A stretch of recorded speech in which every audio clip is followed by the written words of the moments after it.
Badlands. Explain those Badlands. That's a hell of a name.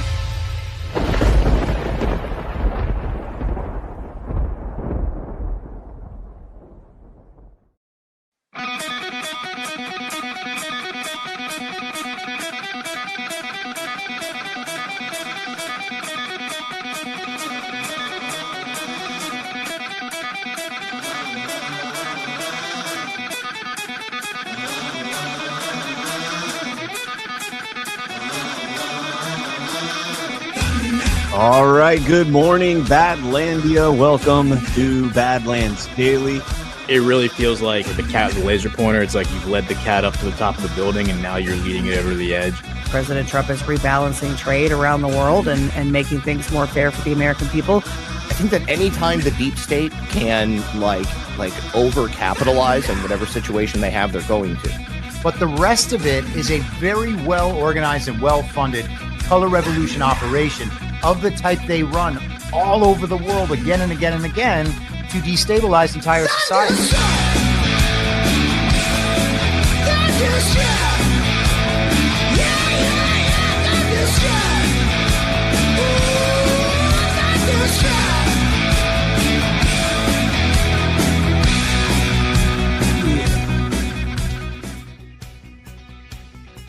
All right, good morning, Badlandia. Welcome to Badlands Daily. It is Ash Wednesday, but the fake Ash Wednesday, like that Ash Wednesday, not Like blasphemous. Yeah. not blasphemous. I'm not going to do that. Hi, guys. Good morning. I'm cold, freezing, sick of winter, ready for summer. Me too. Well, it's always Said no Floridian ever. Yeah. It's always sunny in Miami. It is. I'm not in Miami though. Yeah, you're close enough. No, I'm not. That'd be You like are. me saying that you live in Denver.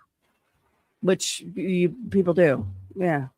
Yeah, and they're I'm close enough to Denver to be considered like Denver metro area, and you're definitely close enough to Miami to be considered Miami metro area. If you said Fort Lauderdale, I'd give you Fort Lauderdale. It's But the same city, right? it is not the same. The distinction It is totally nobody outside of your area cares about that distinction. Our They billboards are recognize- not yet in Spanish in Fort Lauderdale. A couple of them are, but Well, not yeah. all. In Miami, they're all in Spanish. Yeah. Almost all. Not all of them. Depends Do on they what do it part. like are they bilingual? You get them in English too, or No, just in Spanish? Yeah, depending on what part of Miami you're in. Yeah, a lot of them are just in Spanish. Yeah. All right, guys, welcome to the show. Big State of the Union last night. We're going to unpack that. In fact, that's pretty much dominating the news cycle, so we'll get a lot on that. A lot of news in that packed in that. He touched on everything. He's basically doing the whole news in the speech. So Yeah, I thought he did an absolutely fantastic job. I thought it was tip top President Trump in pure form, just fantastic. But we'll get into that. Before we do, though, let's talk about our sponsor. Everybody is talking about those weight loss injections because the results are oh so dramatic. They work by lowering blood sugar and reducing appetite. So what if you're looking to lose weight, but you're not interested in the painful weekly injections, especially when you hear about some of those intense side effects? That's why doctors created a weight loss supplement called Lean, and the results are remarkable. The studied ingredients in Lean have been shown to lower your blood sugar, burn fat by converting it into energy, and curb your appetite and cravings so you're not as hungry. But listen, Lean is not for the casual dieter with only a few pounds to lose. The doctors at Brickhouse Nutrition created Lean for frustrated dieters with 10 or more pounds to lose. Let's get you started with 20% off and free rush shipping so you can add Lean to your healthy diet and exercise plan.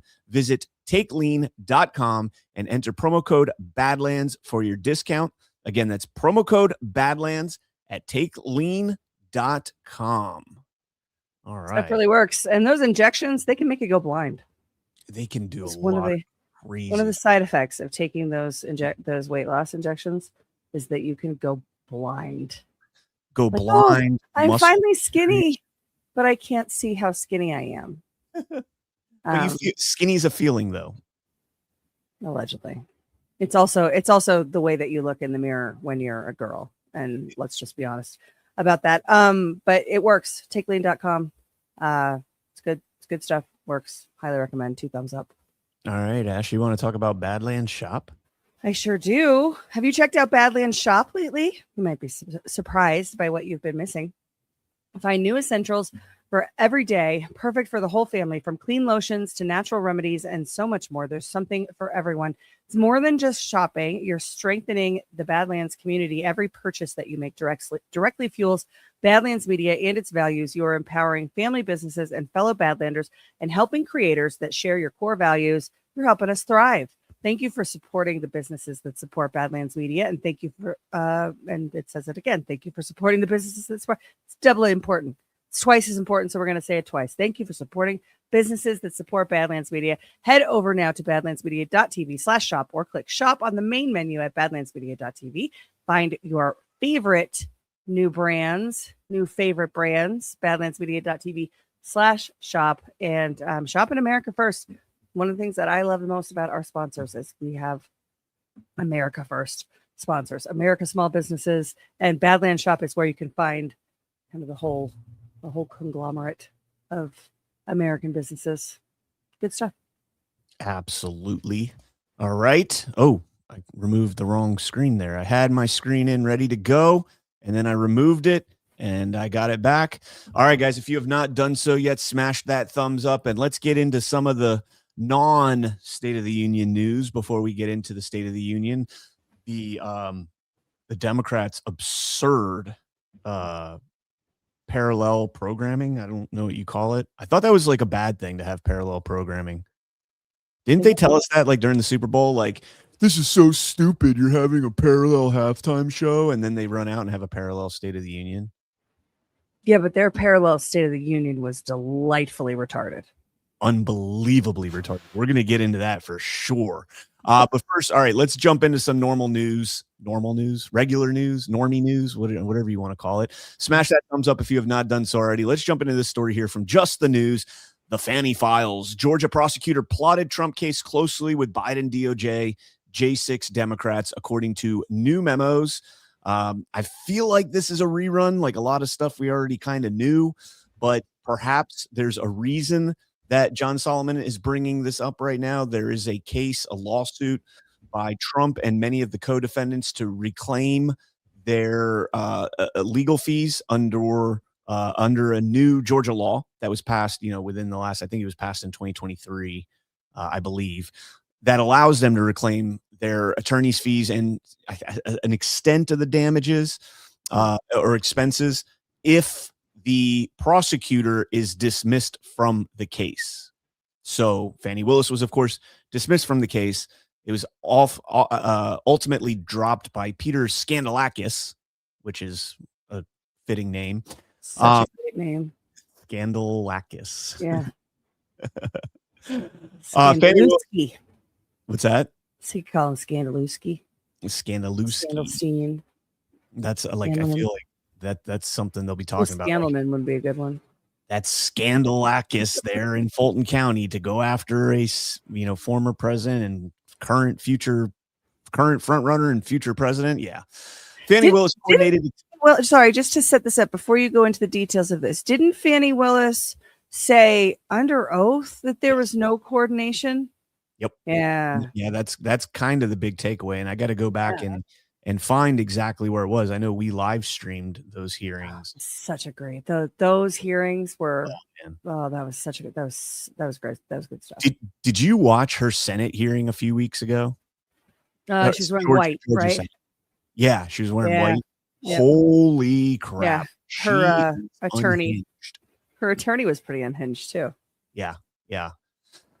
Fannie Willis coordinated extensively with the Biden Justice Department and White House, as well as Democrats on the J6 committee, as she built a failed criminal case against President Donald J. Trump. Joe Biden's White House lawyer personally opened the door for Willis's prosecutors to interview Trump administration officials by waiving claims of executive privilege. That federal prosecutors waived certain rights to allow the interviews to proceed before a state grand jury, and that Willis's team spoke glowingly of the congressional efforts to expose Trump's involvement in the disputed election. Jump down here and it says the new documents show a cozy relationship between the Biden administration and Willis's staff, one that included a meeting between her outside special prosecutor, Nathan Wade, and the Biden White House. Wade billed Fulton County $2,000 for a, quote, interview with DC/the White House on November 18th, 2022, just as Willis's probe was accelerating, according to the new records. Now, we knew that. I feel like we knew that. Did they deny that when that came out? Which part? That Nathan Wade billed Fulton County $2,000 for an interview with DC White House in November of 2022. They say here that it's according to the new records, but I'm pretty sure that was kind of old news. We knew that Wade was at the White House. I don't know if we knew that he had billed for that. That's the part that sticks out in my mind, was the billing for it. Yeah, And because I remember being there, I remember. Yeah, my reaction was the same as my reaction when I read it this morning, and that is that he billed Fulton County and there's no work product. So the next paragraph says there's no further explanation in the documents for that interaction. Wade did not keep any records of what happened at that meeting. Yeah, so it could just be a straight rerun. It could be, and if it is, it's deliberate. I think it's for a reason. The idea that a lawyer for such a pronounced case, such a prominent case that's going to be spotlight news for months and months and months, that he would go to the White House, bill Fulton County, his jurisdiction, the taxpayers, bill them for it, and then turn around and have zero work product, zero notes, zero anything is absolutely absurd. Why are you, yeah, you're going to give us a seizure. Yeah, I'll just go straight with the studio lights. There we go. I don't know what my overhead lights are doing. To me, that's absurd. Like, I could never imagine, billing somebody and not being able to show anything for what you did. Well, especially because when you go for attorney's fees, like if say, you and I are suing each other and I win and I get attorney's fees, I have to detail everything. For every penny that I want to recoup in attorney's fees, I have to detail. And in the systems, like the time and expense systems that lawyers use, they're set up that way so that it breaks down every line item of how every hour is spent. And so it's not only crazy that there's no work product, but no record of what the work product would be if there was work product, right? There's just nothing. Scope, like a scope of the meeting. Yeah, there's nothing there. That from a legal time and expense documentation standpoint, that's fraud. It's fraud. Yeah, it's fraud. It has all the classic earmarks of fraud. I mean, if you bill your constituents for something and you have, not only can you not show them any specifics of what you did, but you can't even tell them broadly what it was about. Yeah, that is fraud. That's especially now, right? Like at this point, it should be like, oh no, that was when we went and did this totally legitimate thing that we were doing, but they can't say that. And that's kind of the how these documents were produced is, Solomon had been requesting them and they said it's part of a legal, case. It's ongoing, so we can't give them. And then now that the case has been dismissed and everything, he was able to get these documents and unredacted, gave him a bunch of documents unredacted. So we might be seeing more on this as they go through more and more of these documents. It says the new memo showed the Biden White House counsel's office gave Willis's prosecution team a major gift, waiving Trump's ability to claim executive privilege and to block former administration officials from testifying. Ironically, President Obama and his Attorney General, Eric Holder, asserted the same privilege during investigations of the botched Fast and Furious gun running scheme. So, they said that, well, let me finish reading because it adds on here. In a letter to Fulton County prosecutors in September 2022, Biden's special counsel informed Willis's deputy that the White House would not invoke executive privilege. In light of these unique circumstances, Biden has determined, as he did with respect to the congressional investigation of these events, that an assertion of executive privilege is not in the public interest with respect to efforts to thwart the orderly transition of power under our Constitution. So on one hand, you have Obama asserting executive privilege on sending machine guns to cartel members in Mexico along the guise of more than once. we're tracking these weapons. We have super secret tabs in them. What do they call them? Airdrops, air tags, air tags. We have air tags. I in think the barrel Fast of and the Furious rifles. was before air tags existed. I think. Fast Yeah, and I know. Furious. I'm being kind of sarcastic, but they Sure. stuck them in the barrels of the rifle because they'll never look inside the barrels, and then the first shot blows the air tags out, and now So the weapons were ultimately used to kill a Border Patrol agent, Brian Terry, at the southern border, and yeah. And nobody gets in trouble. So the privilege thing is interesting, right? Biden and Holder asserted this privilege. Trump was withheld from the way that's written. It sounds like the White House is the one who restricted Trump from asserting privilege. How does that work? That was something that was kind of confusing to me too. It sounds as though they're saying that Joe Biden can waive the privilege of past administrations, and maybe if that's the case, then Donald Trump should say, hey, I'm waiving the privilege on Fast and Furious. I'm waiving all of Obama's executive privilege. If that's the case, if that's what we're going to turn, and Russiagate and all of the things. Yeah, I think that's an interesting part. The more interesting part to me is, do the words pain and penalty of perjury mean anything? Because it happens too frequently that at the time we're told that the people obviously lying to our faces are honorable people in positions of power, and they have a sworn duty to uphold the law, blah, blah, blah. And so we can't question them. Fani Willis, Nathan Wade, right? This is that whole case. They appear to have lied repeatedly under oath. In the examination of that case, we had the hearing with Fani and Wade questioning whether or not, their case was brought in good faith, and whether or not they were engaging in overt corruption and money laundering through each other and their romantic relationship. They ended up getting removed from prosecuting the case. Now we find out a bunch of the stuff they said under oath in that hearing and in other forums under oath were lies, were untrue. They lied under oath. Does it matter for people in positions of statutory authority to lie under oath, or is that just for us little people? It's just for us little people. It's a dog and pony show, Congress will probably haul them in and be like, you lied under oath. We're going to hold you under perjury and contempt. That's not and a Congress else. thing. I know. That's a McAfee thing. That's she lied. No, I get the joke, but I'm really mad about this because it does this will continue to be the standard unless the people. This is why I always say we can't have a golden age unless we have accountability. We can't have real elections unless we have accountability for how fake they are, because it will continue to happen if there is no accountability for what has been done. And this is overt. The lies that were told in the Wade Willis hearing in Scott McAfee's courtroom. This has nothing to do with their friends in power in other places being able to say, it was a gray area. It was a little white lie. It was, whatever. That should have nothing to do with this. This should be, these guys lied under oath in a court of law. If you or I did that, Brian, we would be sanctioned. At a minimum, we would get a fine. That we don't even seem able to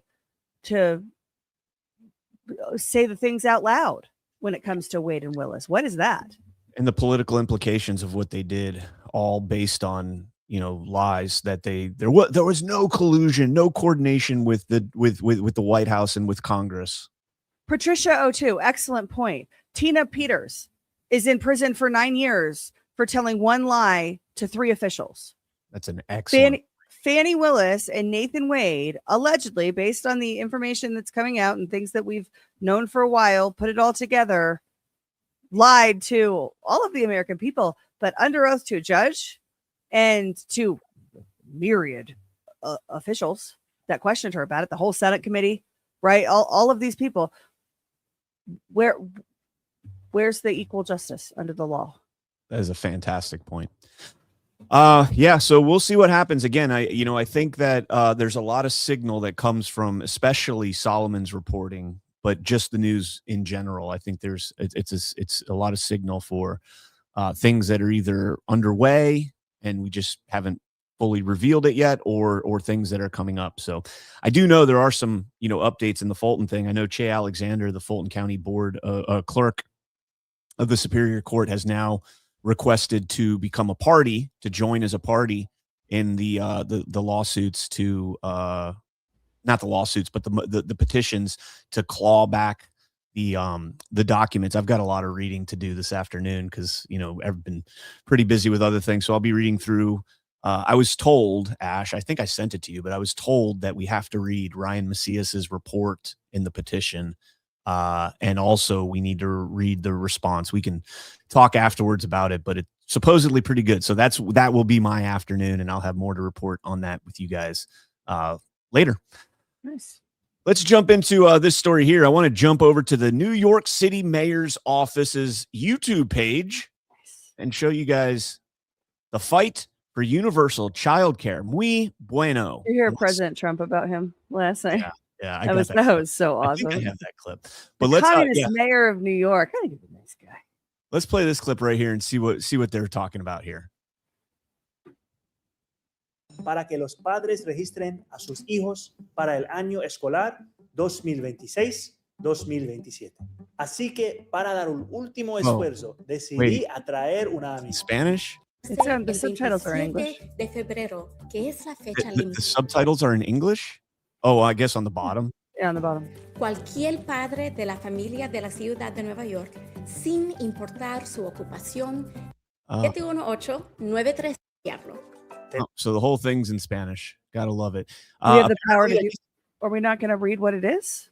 Oh, you want to read what it is? Yeah, sure. Why were you showing it to us? Because there's no English version of it. Well, they're just playing it in Spanish. For their audiences. It is for their target audiences. So yeah, exactly. So if you want to play it, I'll go ahead. Go ahead and you This is the last week for parents to sign up their kids for the 2026-2027 school year. So to make one last push, I decided to bring in a friend. Hello. My Spanish is a little rusty. Don't worry, Mayor.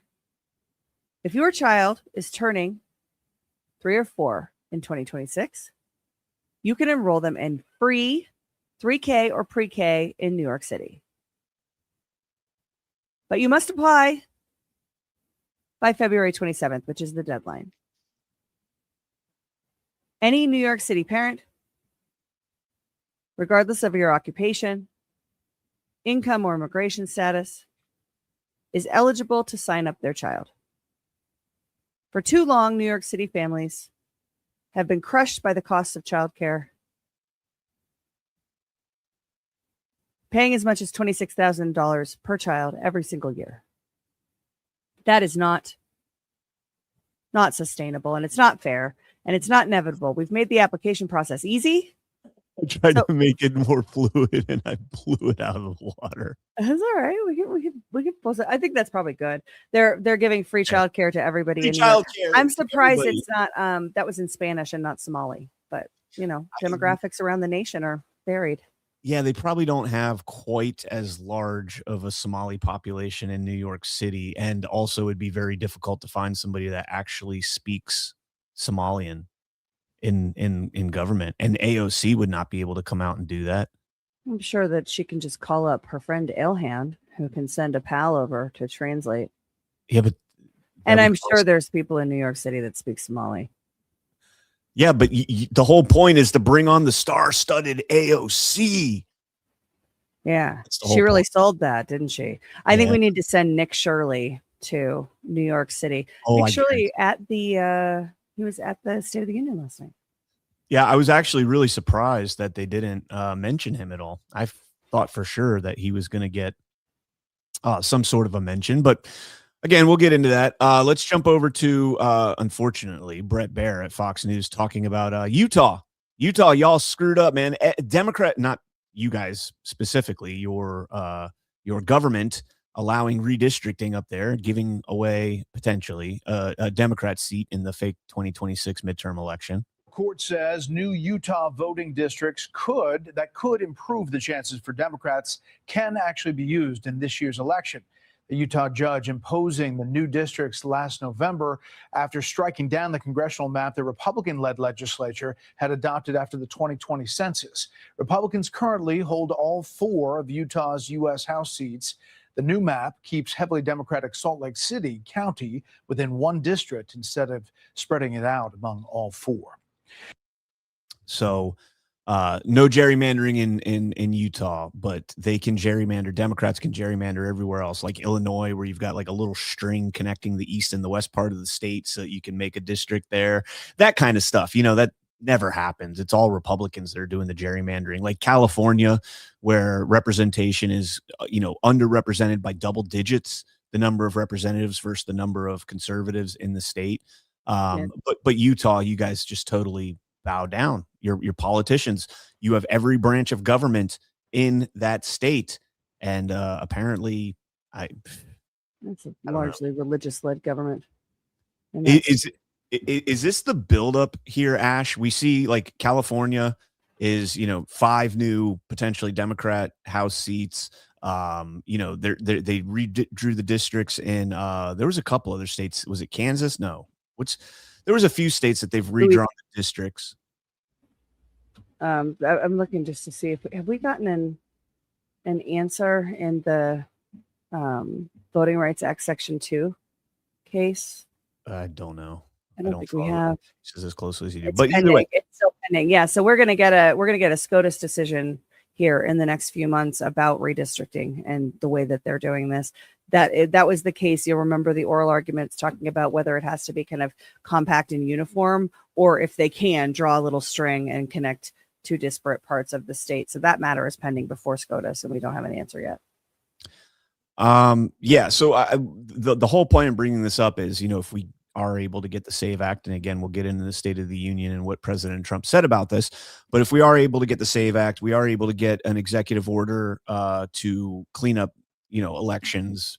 However, I mean, the clock is ticking like really fast right now, guys. We got to get rolling on this.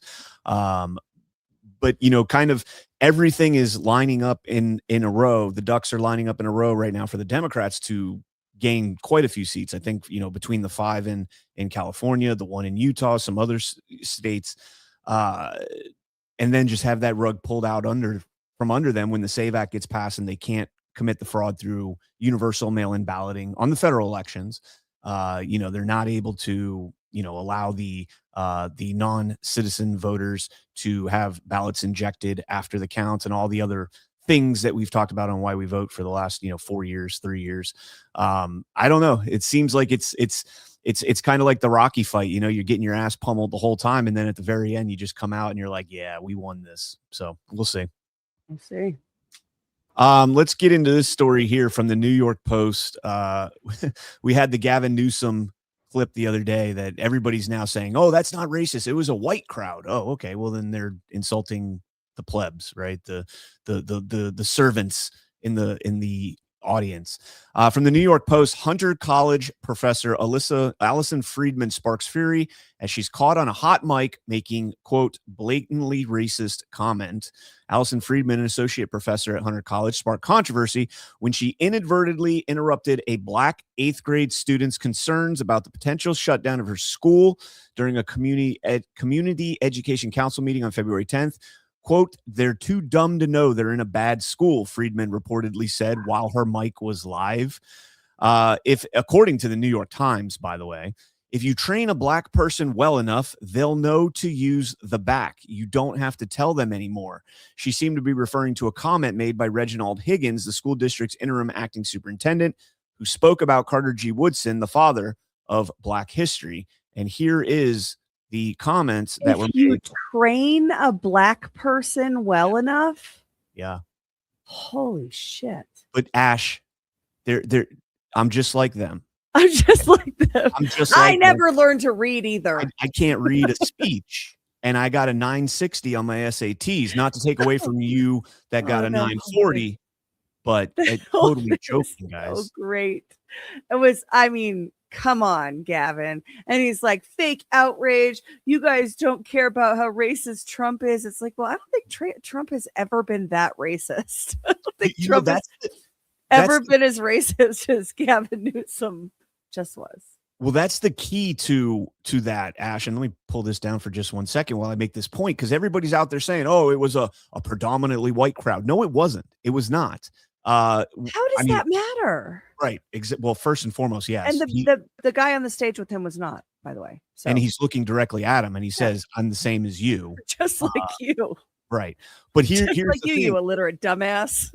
When Gavin Newsom responded to that, he didn't say that wasn't a black crowd. That was a crowd of, mixed race and whatever the case might be. He said, you guys never call out Trump for being racist. The whataboutism. He doesn't deny it. He knew who he was speaking to. He knew what he was saying specifically. He was not. I think he prepped that talking point. Someone else said someone said to me, I think it was Darren, you shouldn't speak, basically, just don't go off the cuff. Don't speak off the cuff. I don't think Gavin Newsom was speaking off the cuff. I think that was part of his talking points. I think that he practiced that. I think that someone told him that was a good idea, which is hilarious. It'll make you relatable. It'll make you relatable. All right. So here is. You can't read. And then that video came out of him saying, oh, I read a 260-page book in 2 hours to prep for this white event. I'm a super good reader, guys. Here is watch the reaction of the people above in the crowd. On Friday, he delivers lessons and helps us fit those skills into our lessons. Schools that they're too dumb to know they're in a bad school. Independent in our class. I mean, apparently Martin Luther King said it. Like, if you train a black person well enough, they'll know to use the back. You don't have to tell them anymore. Allison Friedman, what you're saying is absolutely hearable here. You got to stop. Oh my God.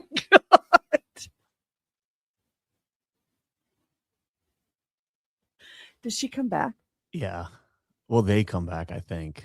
Yeah, I'm sorry, sweetie. Go ahead, baby. I'm sorry. Me and many other students with our classes and with that. Yeah. Oh my God, she said it while a kid was talking. Yeah, an 8th grader. Oh wow, she deserves everything she gets. Yeah. You're on live, or your mic is not muted. We can hear everything you're saying. Everything's hearable. It's not what you're saying is. It's not what you're saying is despicable. It's the fact that we can hear you. Hey, you're supposed to keep those conversations say those on mute. private. Yeah, say those super racist things on mute. That's crazy. I mean that. Yeah. Wow. Yeah. All right. So.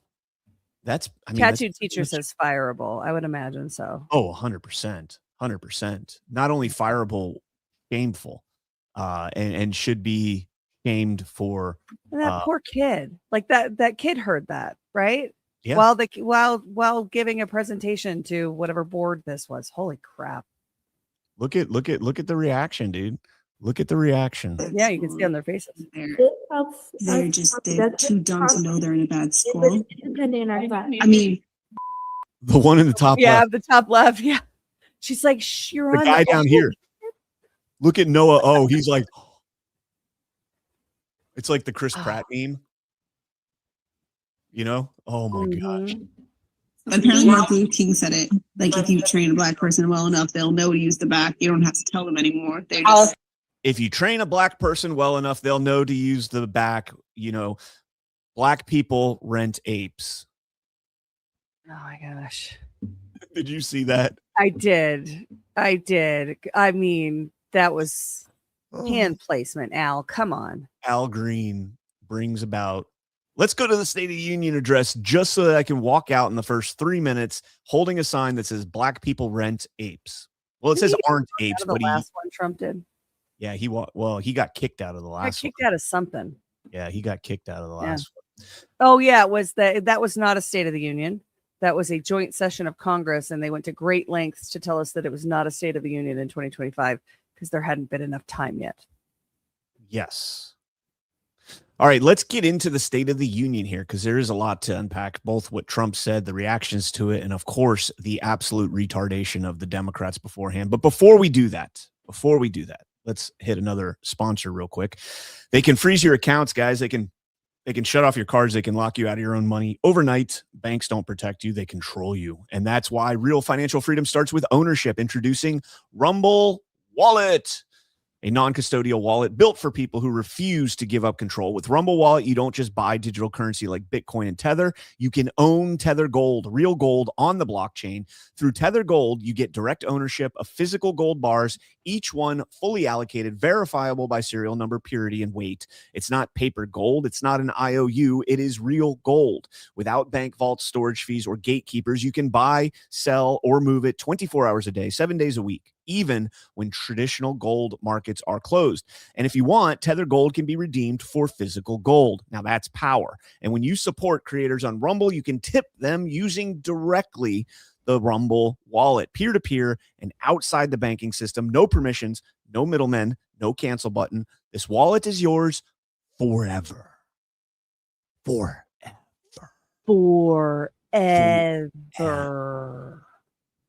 Speaking Matt of Trump said even Jeffrey Toobin couldn't believe that call the kids. Oh, he was too busy tubing. Tubing the Lugan or the Logan. The sugar stick. Yeah, that poor kid, man. That like the kid giving the presentation who probably practiced their presentation and had some sort of ask at the end of it, and then just the dumb white lady Karen bitch telling her she's stupid, too dumb to know she's in the wrong school, needs to be better trained. What the hell? Yeah. Ooh, Sisu Pixie went curling on Saturday. I'm jealous. Oh, how was it? Yeah. I'm gonna go down to Hollywood and play some shuffleboard. It's like the same thing, but you don't get to scrub. Not the same thing. It is. It's just not on ice. Are the instructions in Spanish? No, it's Hollywood. It's a bunch of old Canadians. So if anything, it would be in French, perhaps. Hollywood, the Dania area by the Seminole Casino down there. Yeah. Just on the note of the financials and everything, YouTube has decided that we are acceptable here at Badlands Media to be monetized. So that's pretty cool. So if you're over on YouTube, you can now give super chats. Not that I don't know. Maybe we got to start focusing on that. I got my YouTube. When they come in here, I know that's in the StreamYard application. The super chats you'll see. Yeah, they populate in our chat. Yeah. I got my YouTube monetized too yesterday. So Nice. they must have done like a mass monetization. Yeah, it's been like 3 or 4 months since I got back. So pretty cool to see that. And yeah, let's go ahead and jump into the State of the Union for the Democrats, because they did their own, because now parallel programming is appropriate. When you do it against a guy singing in Spanish and like sounding like a mumbling idiot, that's inappropriate to do I didn't watch any of that, by the way. I watched Bad Bunny, but I didn't watch any of the alternative programming. I wanted to see what Bad Bunny was going to do. I wanted to see what all the controversy was about. I watched about 30 seconds of it, and I was like, this is terrible. This is what was it, Kid Rock? He's up there like, hey, yo soy Pedro, hey. That's pretty much how that whole thing went. That's you see exactly the AI remake where Trump is Bad Bunny? No. Oh, I see if you can pull that go up. on. Yeah, go on to your next story. Okay, so this is guys. They gave a massive hat tip, by the way, to Gordon at this Democrat event. But this is the Democrat event right here. What we're gonna do? We're gonna rev up the show right now. We're giving out prizes. We're gonna have bingo. We're gonna storm the White House with love and compassion. And at the end of the night, we're going to storm Applebee's. All right? We can't let them have angry. Applebee's. We don't have to be violent. We just need to create the new Grateful Dead parking lot. All right? Hell yeah. By the way, they can totally have Applebee's. Applebee's is disavow. Applebee's is awesome, but I think he's referring to Shakedown Street at a dead show, and so he seems like a bit of a poser that doesn't even know his references. We went to Applebee's on the way home from Mount Rushmore during Deadwood last year, and they had nothing. Like I remember that we don't have that. While you guys were at Applebee's, I was walking over to karaoke with Nikki, Australian Nikki, explaining to her what Applebee's was because she couldn't get her head around it, didn't understand it. They don't have that in Australia, I guess. And then we all met back up a couple hours later when you guys got back, and you said you went to Applebee's, and it was like, oh my gosh, it's like a glitch in the Matrix or something. I'm pretty sure because I picked her up from the airport, and I'm pretty sure that on the way home, somebody else was with me. I think it might have been G Money. I can't remember. Somebody else was with me, and we stopped at like a Wendy's, and that was interesting. Anyways, let's go ahead and finish this up. This is just bizarre. They have bingo. What was the other thing they said that they have? Coloring books. I don't know. Since when are there giraffes in a swamp? I mean, can we start there? And the fanny pack is very unfortunately positioned. I don't know if it's this particular clip, but you know, he's dressed as a giraffe, but if you look closely, he has what looks to be like a part of a camel. And I'll just leave that at that. You can fill in the rest of that. All right, I'm going to hand the mic over. I'll see you guys later. We're going to live forever. Robbie Road Steamer. Do they like the frog thing? Are they doing this deliberately? I think they're the way I took it is that there are frogs in a swamp. I mean, for an organization, for a but group, the fact that all of them are in the swamp makes perfect sense, though. No, for a group of people that are more obsessed with QAnon than anybody else, you think they would understand what they're doing with the frogs. But let's keep going.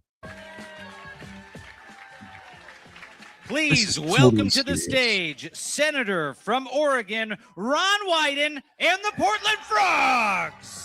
Is that like a band name, Ron Wyden and the Portland Frogs? I don't know, but I was just like, it is the best cell phone ever that they are the swampiest of swamp creatures and giving a state of the swamp as a State of the Union. Thank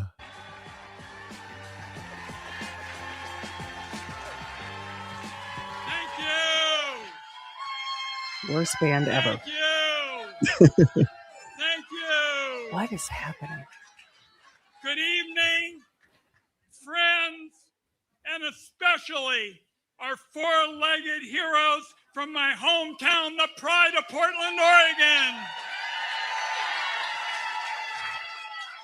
The pride of Portland, Oregon is a bunch of retards in frog costumes bouncing around on stage. Forget the frogs. That guy looks like his skin suit is deteriorating. He needs to like rub some lotion on it. Softdisclosure.com. He's wide in the waterless. Bravis says that's a dead guy. Like he's reanimated at a minimum, but yikes. Let me see if I can find this video. I was actually going to play this on Y Chromes, but it's actually pretty appropriate to play it on this now, given we have these dancing frogs. Let me put the frogs back up there while I'm searching for this, so you can see. Whose idea was this? What the frogs? The whole situation, Brian, the entire event, the name of it, the frogs. This feels like a humiliation ritual. This does not feel like the endeavor of serious people trying to make a strong political statement in an effort to win the hearts and minds of the American people. This feels like something they're being forced to do to humiliate themselves. It could be. I mean, it's atrocious. It gets worse. But when I see these frogs up here, like they're appealing to the furries. This yeah, that is their base, Nikki. It's the new generation of furries. This is what it reminded me of. Oh. Oh fuck! Damn it, Tyler! I knew you brought that. So messed up. Playing parts,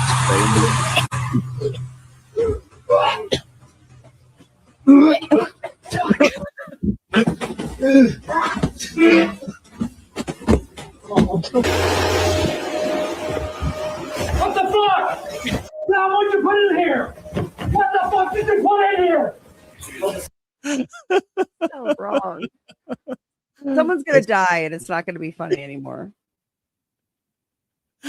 All right. So getting back to seriousness, I promise, guys, we are going to get serious at some point during this show. Wow. It's just not going to be during the level of respect the forum deserves. It's not going to be during this Certainly state of the swamp. I'm a mother. I am a physician, and I have a flag. And I am the proud representative for Oregon's 3rd Congressional District. Yes, thank you. Thank you. More of the frogs. Now, here's where it starts to get really interesting because the draft man These are lawmakers. These are the people that make laws that we're all supposed to live under, and they are not serious people. Yes. This is supposed to be like you have on one hand, and I was going to draw this comparison a little bit later, but we'll do it now. You have on one hand a very serious speech attended by Supreme Court justices, the Joint Chiefs of Staff. You have, obviously Congress is in there, Medal of Honor recipients, all sorts of people. USA. Team USA, gold medal winners. And then you have this. I'm fresh out of an ICE prison in Minneapolis. I've been arrested 3 times by ICE over absurdity, over us being ourselves, over me singing songs like, hey, Mr. Tangerine Man, get rid of brown people for me. I'm Aryan white. There ain't no place I'm going to.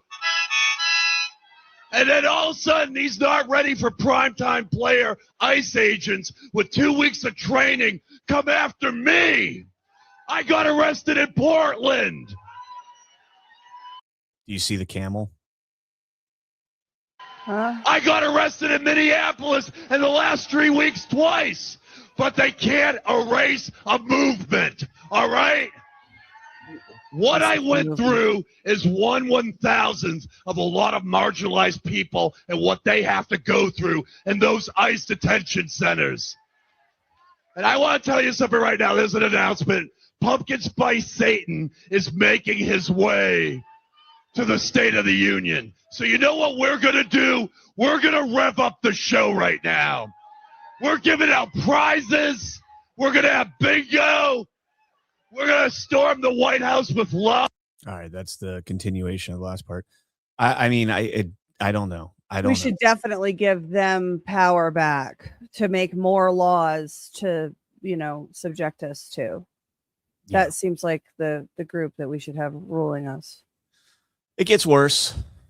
Hi, guys. I walked into the area back here and I was on the phone with my 16-year-old son and there was a suitcase full of dildos. And I was like, what kind of party is this exactly? Usual. I can answer that, and I'll do that as myself. Folks, my name's Rob Patillo. I play Robbie Road Steamer, and I'll give you a little bit of the cliff notes. Donald Trump is in the WWE Hall of Fame 2013. We do not fight absurdity with valor. It's ridiculous. He's pretending he's Vince McMahon from the late 90s. We fight absurdity with more absurdity. All right? Like judo. We reverse the absurd onto them. I'm tired of great people in this country going at it with MAGA when they're obviously jokes and low-rent wrestlers. We need absurdity. But let me add something to that, if I may. As if any of these people could pull off valor. Was it Michelle Obama who said when they go low, we go high or something? Yeah, that is what she said. So that's kind of counterintuitive to. It was while her and her husband were engaging in a communist insurrection of our country. Yes, she did make that statement. Do they know what a road steamer is? Because I don't know specifically, but I got a pretty good idea about what a road steamer is. If it's anything, yeah, I don't know, man. But yeah, apparently they had a box of fake male genitalia at the State of the Swamp, and the explanation's entertaining. Somebody asked after Operation Dildo Blitz, hey, Jolly, what's the point of throwing dildos at ICE agents? Now, that sentence alone should answer its own question, right? But the truth is probably not the first or last time they've right. seen it. The truth is fascism, needs this type of resistance. Let me explain why. Out there in Minnesota, in front of the Whipple Federal Building or anywhere you contact ICE, you'll see them with their full gear on, their what we call in the military. Yeah, because you're hitting them with cars and trying to shoot them. Wouldn't call it that, but they got their Kevlar helmets and their M4s and their full kit. And when you dress like that, you're dressed to go into an environment where people might kill you, people might take your life. I know because I'm an Iraq and Afghanistan combat veteran, and so. So when we wore that gear, it was because we were going into a territory. But see, they were standing there with their full kit on, and on the other side was a bunch of us with rubber dicks, right? And so there's a certain message that sends where you're clearly overdressed for the occasion, brother. We just have dildos. And then also, when it comes time to fill out the police report, they won't do it. They won't arrest us because threw a dick at my head. You don't want to do it, So this is how you fight fascism.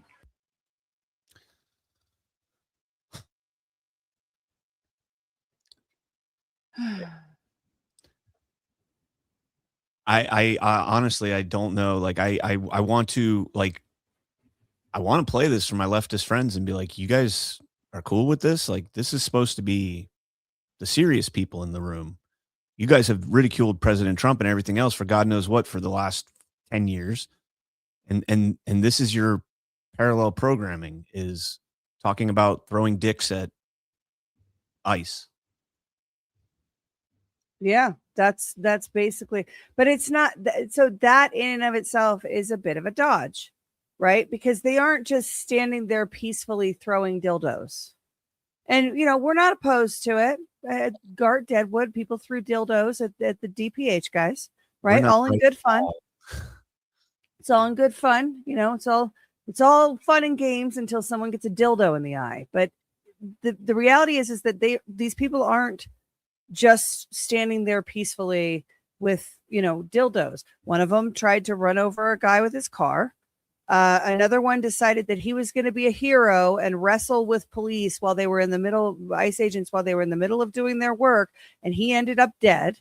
And they think that that's a result of fascism. No, that's a result of you interfering. And what I can't get my head around with this, Brian, is when we consider the same people's responses to January 6th, where you had unarmed America First people march peacefully and patriotically down to the Capitol. Nobody had any sort of weapons. We were later told that we sharpened our flagpoles by the J6 committee, that was the weaponry was sharpened flagpoles. Well, the same people who were saying, oh my gosh, peaceful protests, were absolutely for every single J6er being removed from their rights. So they don't have standards. They have political theater, and their political theater, it should come with like a XXX rating and not safe for kids. But of course they probably are dressing that way because they want kids to be there. They're trying to appeal to kids because they're a bunch of pedo adjacent at best dildo wielding furries. What are they going to do when the ratings come out for whatever the hell that shit show was? And they had like 3,000 people watching on live stream. Meanwhile, we have more than that here at Badlands, and we don't have nearly the media pull that the Democratic Party has. Yeah, I just what a shit show. Well, but again, hearts and minds, right? Like the goal of that kind of event has to be to win hearts and minds, has to be to show an alternative to what President Trump and his team and people and supporters are focused on at the State of the Union. So what alternative are they offering the people? How are they trying to win the hearts and minds? He said it, absurdity. Sure, I think that they've always been the absurd ones in the room, but it is sort of just to see it laid out like Oregon is Oregon a real place? I mean, I've been to Portland, but and it wasn't great, but holy cow, like what are we doing up in? Or this is not, these are not serious people. They should not have access to any power. They certainly should not be allowed to make laws. And people that live in Oregon under the oppression I reckon, of their state government should do something about the fact that those are the people making their laws. Let's get into the serious event of the evening, and we'll start out here with these are some of the clips that I shared this morning. This has occupied most of my morning, clipping all these out, but I did think it was one of President Trump's better speeches in terms. I mean, all of his speeches are pretty damn good. This one was fire. This was him. I said last night, this was him in top form. I think that he went in. He knew what he had to do. He went to war. He waged war, I should say. He hasn't gone to war yet. He's going to war. But he drew the battle lines in the sand and said, let's do this. And I'm going to play the first one here unless you want to jump in on that. Well, I just want to and I want to say this because it's fair point to the people of Oregon. T. Fenderson 5618 over on YouTube says Portland does not represent our whole state. Fair, yes, and I didn't mean that false equivalency. How much does that ideology represent the composition of your state government, though?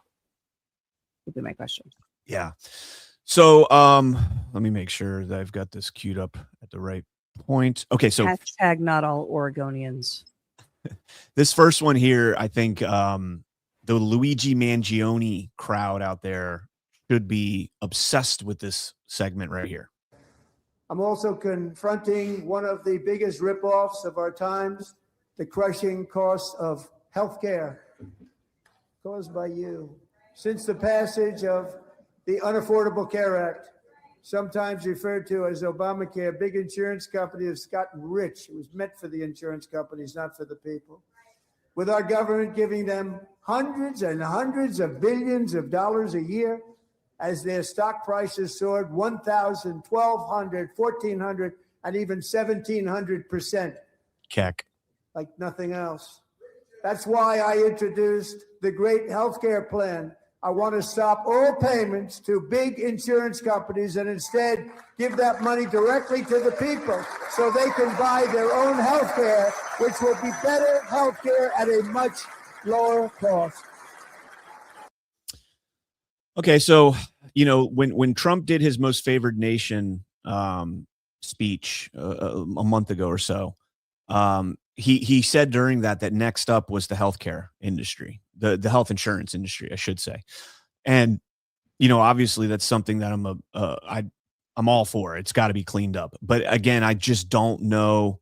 I appreciate throwing out the ideas and everything else, and he's got a plan, of course, but giving Americans money is it better than giving it to insurance companies? Yeah, of course, but we shouldn't just be giving out free money. You might need a bridge, though. You might need a bridge from the current system to where we're going. And what he has always talked about is having a true market-based healthcare economy. So people can have price transparency. You can shop around for the best providers. You can have be informed about the tests and procedures and medications that are being sold to you, because right now it's a pinky promise based system where it's trust the experts, right? And the experts, your doctor in this instance, are incentivized by pharmaceutical companies and the hot chicks with the suitcases that come in every week and say, hey, you should give all your patients these samples and whatnot. And so the incentive structure is all wrong in healthcare. There is no transparency into purchasing decisions, and people are, after Obamacare, forced to buy a financial asset.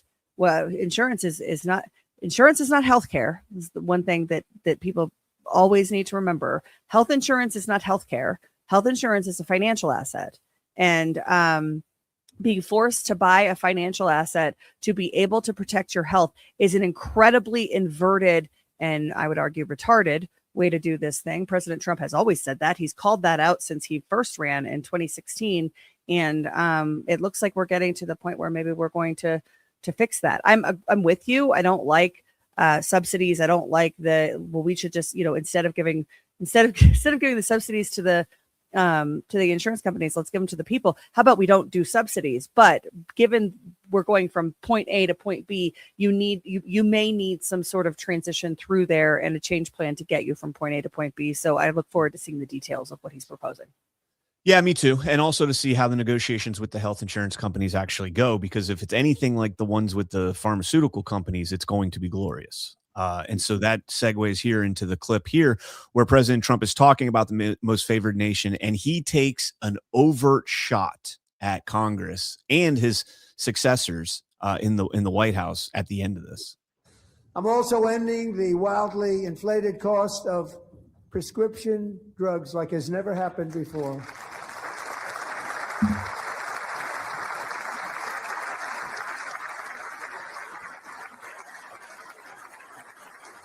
Other presidents tried to do it, but they never could. They tried. Most didn't try, actually.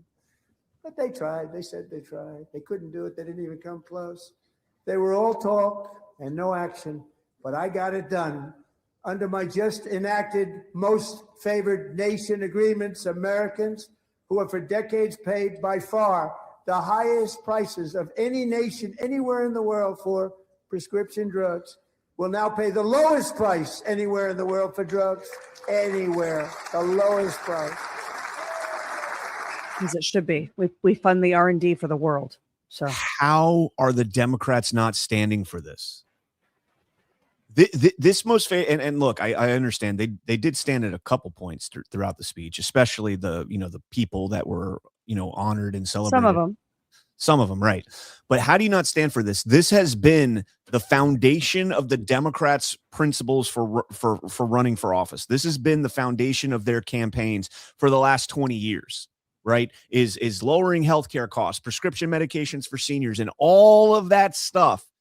They talked about it for decades and never accomplished anything. And President Trump did it within his first year back in office. Because the outcome is marketing. Yes. For them, it's a campaign message to make healthcare more affordable, but none of their solutions, and it's not just Democrats, it's the unipartisan regime solutions, the bipartisan healthcare solutions. None of them have actually made healthcare more accessible or more affordable. It has been just like every other industry and sector. It has been a consolidation into the hands of a small group of companies, a small, it's globalism. The same fruit of globalism. It's more pronounced with healthcare because healthcare is such an intimate thing to us, right? It's our health and livelihood and ability to function properly and the access to the medications that we've all been convinced that we need. And I'm not saying that nobody anywhere needs medication. Of course, people do, but we're way over medicated. I think everybody would agree that as a nation, we are way over medicated by design. And you cannot separate the outcomes that we've had since the ACA, since Obamacare, the 2,500 page healthcare bill that forced everybody to buy a financial asset. You look at the fruit of it. After we pass it. Yeah, you have to pass it to know what's in it, is what Nancy Pelosi said at the time. When you look at the net, let's do a postmortem. Let's go back to 2010 and do a postmortem on healthcare since Democrats had their shot at it. Now, what they'll say is, we didn't get to go all the way. You guys stopped us. You changed the law here and undermined us there and removed our mandates there and all of those things. And yeah, that's true. You can't force this kind of stuff. But what you really shouldn't do is give global corporations the kind of immunities, subsidies, special favors, and the fact that they, own the media and a lot of our politicians, that's the postmortem. The postmortem is that health insurance is a freaking scam. Pharma companies are pillaging the world. And it looks like we're finally getting some transparency into that and maybe some change for it, which is great. Much needed. So on the back half of this, President Trump, takes a shot at Congress as a whole. And that's kind of what Ashe was alluding to there when she said it's not just the Democrats that run on these kitchen table topics that are never designed to actually have any type of, conclusion. They're just the fundraising, kind of marquee, the slogans, the catchphrases for campaigning. But President Trump calls them out, and I love. Before you go on, this was the biggest issue of the 2010 midterms. It was an issue that Republicans retook the House in 2010 based on the healthcare issue, and then absolutely shit the bed. In 2012, it was Republicans that gave it all away. under the leadership of Mitch McConnell, by the way. So in my first year of the second term, should be my third term, but strange things happen. That was a very interesting comment that he made. Love There's it. strange things happen. Should have been my third term. He made one more like that when he talks about the Olympics and the FIFA World Cup. And he's like, I wasn't supposed to be here for these, but hey, here I am. He made two interesting remarks like that, but let me keep going. I took prescription drugs, a very big part of healthcare, from the highest price in the entire world to the lowest. That's a big achievement. The result is price differences of 300, 400, 500, 600% and more, all available right now at a new website called TrumpRx.gov. And I didn't name that one either, by the way. So now I'm calling on Congress to codify my most favored nation program into law. Now, the one thing I'm not sure it matters, because it's going to be very hard for somebody that comes along after me to say, let's raise drug prices by 700 or 800%. But John and Mike, if you don't mind, codify it anyway. They may do it. Codify it anyway. Thank you. So he's telling Congress, hey, make sure this is law. But you really don't have to, because anybody that comes after me and says, hey, guys, I got a great idea. Let's go back to the old prices of prescription medication. That sounds like a really good idea. The people are going to throw them out of office by their toenails and just swing them around. And he says, do it anyways. Do it anyways. Love it. Yeah, and they should do it, because don't underestimate the power of marketing in a future politicized world, right? They say, oh, well, you know, President Trump did X, Y, and Z, and that was detrimental to this one segment of the population. And so we have to fix it. And, you know, equity, fair, blah, blah, blah. And all of a sudden it's back up 700%. People are like, how'd they do that? And then we all just go on with our lives and we're back where we were. So they do need to codify it. Yep. This was, you know, probably one of my favorite moments of the whole night. And I'm sure you guys could figure out why. Talking about the SAVE Act. And perhaps most importantly, I'm asking you to approve the Save America Act.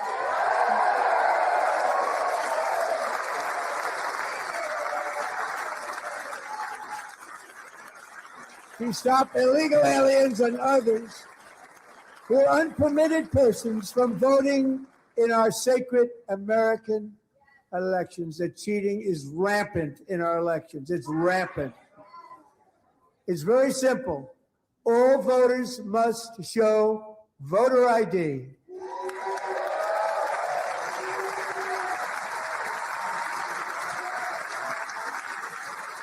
It seems like, oh shit, I'm not getting reelected. There go my chances. All voters must show proof of citizenship in order to vote. That's racist. It's racist to say that's no racist. No more crooked mail-in ballots except for illness, disability, military, or travel. Let's go. That was, pause it for a second. That was in my local media here in Colorado. This issue of requiring citizenship to vote and eliminating mail-in ballots is the one that has all of the commie press, local press here wigging out. Like, mail-in ballots are super, super important. Everybody loves them. Like, it's bipartisan. Everybody in Colorado totally loves the mail-in ballots. What is he doing? This is like going to be really, really unpopular. It's like, yeah, but it's scammy. It's scammy cheating. Yeah. Yeah, somebody was asking me, well, MAGA's really going to hate this because now the 90-year-old home confined individuals that are voting for Trump aren't going to be able to vote. And I'm like, yes, they can. They can get an absentee ballot. Exactly. They can get an absentee. They're disabled or confined. That's one of the parameters. We had this solved before Hava, by the way. This is, I'm not telling you. I'm telling the world that before Hava, this wasn't a problem. Hava was a Trojan horse. Yes. Sorry. All right, let's get back into it. And this should be an easy one. And by the way, it's polling at 89%, including Democrats. 89%.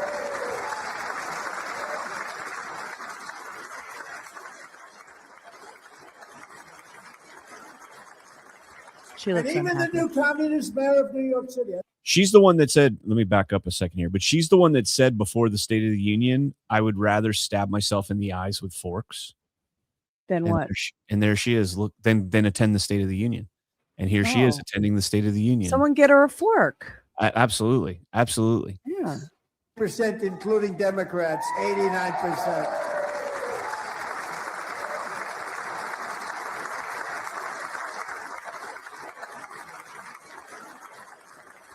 And even the new communist mayor of New York City, I think he's a nice guy. We love come that a lot. part. Bad policy, but nice guy. Just said they want people to shovel snow. They got hit hard. Wants them to shovel snow, but if you apply for that job, you need to show 2 original forms of ID and a social security card. Yet they don't want identification for the greatest privilege of them all, voting in America. No, it's no good. No good. Both Republicans and Democrats overwhelmingly agree on the policy that we just enunciated. And Congress should unite and enact this common sense, country-saving legislation right now, and it should be before anything else happens.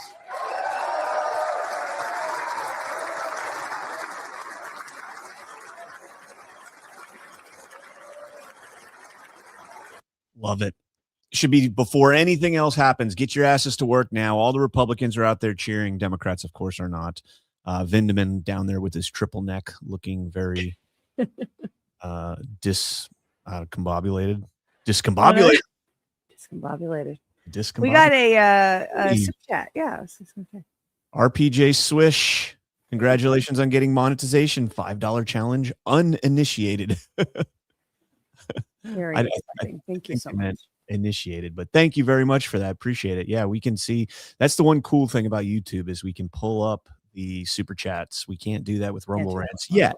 I think eventually we'll get there. Agreed. So the SAVE Act, incredibly important. This might be the most impactful, though. I mean, the SAVE Act would be incredibly impactful. This one, and this is something we've been talking about here at Badlands, since the barbershop kind of conversation that Trump had in New York City back in the campaign, where he mentioned that's where he kind of first talked about tariffs being the best word in the dictionary and everybody's going to love the word tariffs and all that. And here he is talking about the federal income tax. I got it really wrong. And then just 4 days ago, an unfortunate ruling from the United States Supreme Court. It just came down. It came down. Very unfortunate ruling.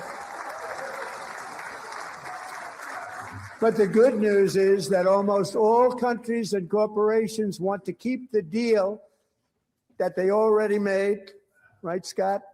Knowing that the legal power that I, as president, have to make a new deal could be far worse for them, and therefore they will continue to work along the same successful path that we had negotiated before the Supreme Court's unfortunate involvement. So despite the disappointing ruling, these powerful country saving, it's saving our country, the kind of money we're taking in, peace protecting. Many of the wars I settled was because of the threat of tariffs. I wouldn't have been able to settle them without. Will remain in place under fully approved and tested alternative legal statutes. And they have been tested for a long time. They're a little more complex, but they're actually probably better, leading to a solution that will be even stronger than before. Congressional action will not be necessary. It's already time tested and approved. And as time goes by, I believe the tariffs paid for by foreign countries will, like in the past, substantially replace the modern day system of income tax, taking a great financial burden off the people that I love. Let's go. Hell yeah.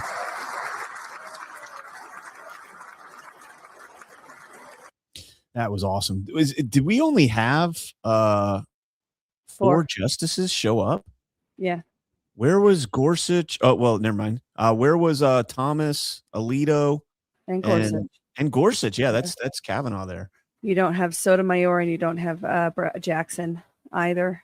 Kagan's the only one that went for. So you have for the tariff agreement, our decision. You have the main writer, right? John Roberts. Yep. You have Kagan, who wrote the most rabid dissent, the most coherent of the rabid dissents, I would say, or concurrences rather. You have Barrett, who I think arguing with Gorsuch in the exchange in the 170-page decision is one of the most interesting parts of the dynamic at play. And then you have Kavanaugh, who wrote the dissent. So it's an interesting how, who's there is interesting. I also just want to reiterate, and I know I said this before, but I think it's important when we look at the way that we have been manipulated through controlled opposition dynamic over time, right? That we're get in the pen, pick a side, and fight against each other kind of thing. It is possible that we are seeing the same thing happen to get us back to constitutionality, to get the branches of government back in their constitutional boxes. Said this before when you and I were on Why We Vote, I think on Friday. But I'm gonna say it again. The most interesting conversations about constitutionality at the Supreme Court are happening between Trump's three picks, Kavanaugh, Gorsuch, and Barrett, and they're not all aligned ever. They're very rarely ever on the same side of a decision. But when you read the opinions, you see that they are having meaty constitutional debates about separation of powers, about where power resides. And that, to me, is really telling. Because if we are on a mission, on a plan to reclaim power in the United States of America from how it's been hijacked by globalist forces, and to give power back to the people, you have to have those decisions made in a way that sticks.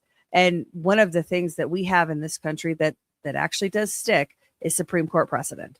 When the Supreme Court does something until they change their minds and do something else, that is the law of the land as it pertains. So I think it's really, really important to read the decisions. Don't just read the summary, the syllabus, and certainly don't just read the headlines about the decision, because everybody has an angle. There's a ton of agendas out there, but when you look at the way the arguments the justices are making and how they're justifying their decisions, you get a hell of a lot more insight as to what's going on, I think.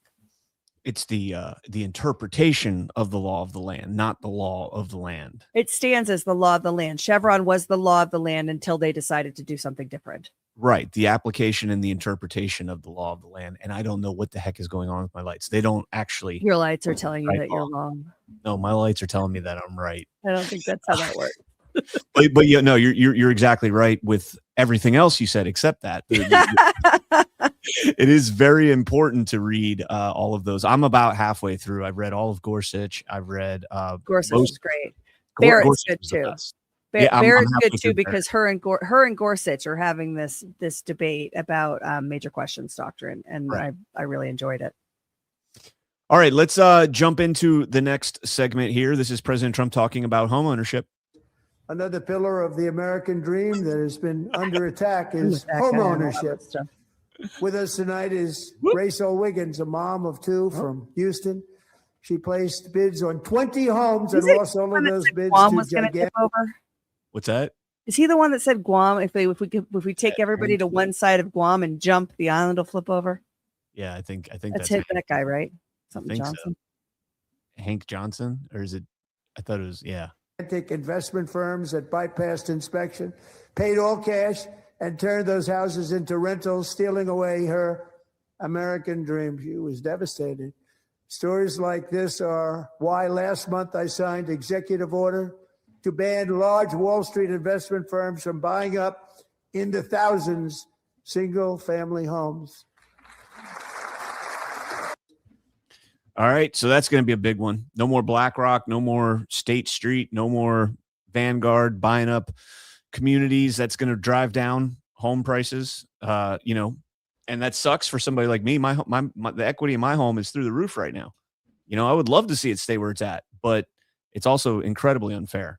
It's absurd to think that a home that I bought in 2014 for $250,000 now is selling for $600,000. And there's no question that my income and others' income has not inflated at that same rate. Not even close, not even a fraction of a fraction of a fraction of a percentage. But, you know, it sucks. You know, I mean, I think this is like, it's not detached from the healthcare conversation. We need to have real market dynamics that are not manipulated by globalists. And so it's like, you know, is it fair or unfair that your house is in, you know, that the value of your house went up so much? I don't know, man.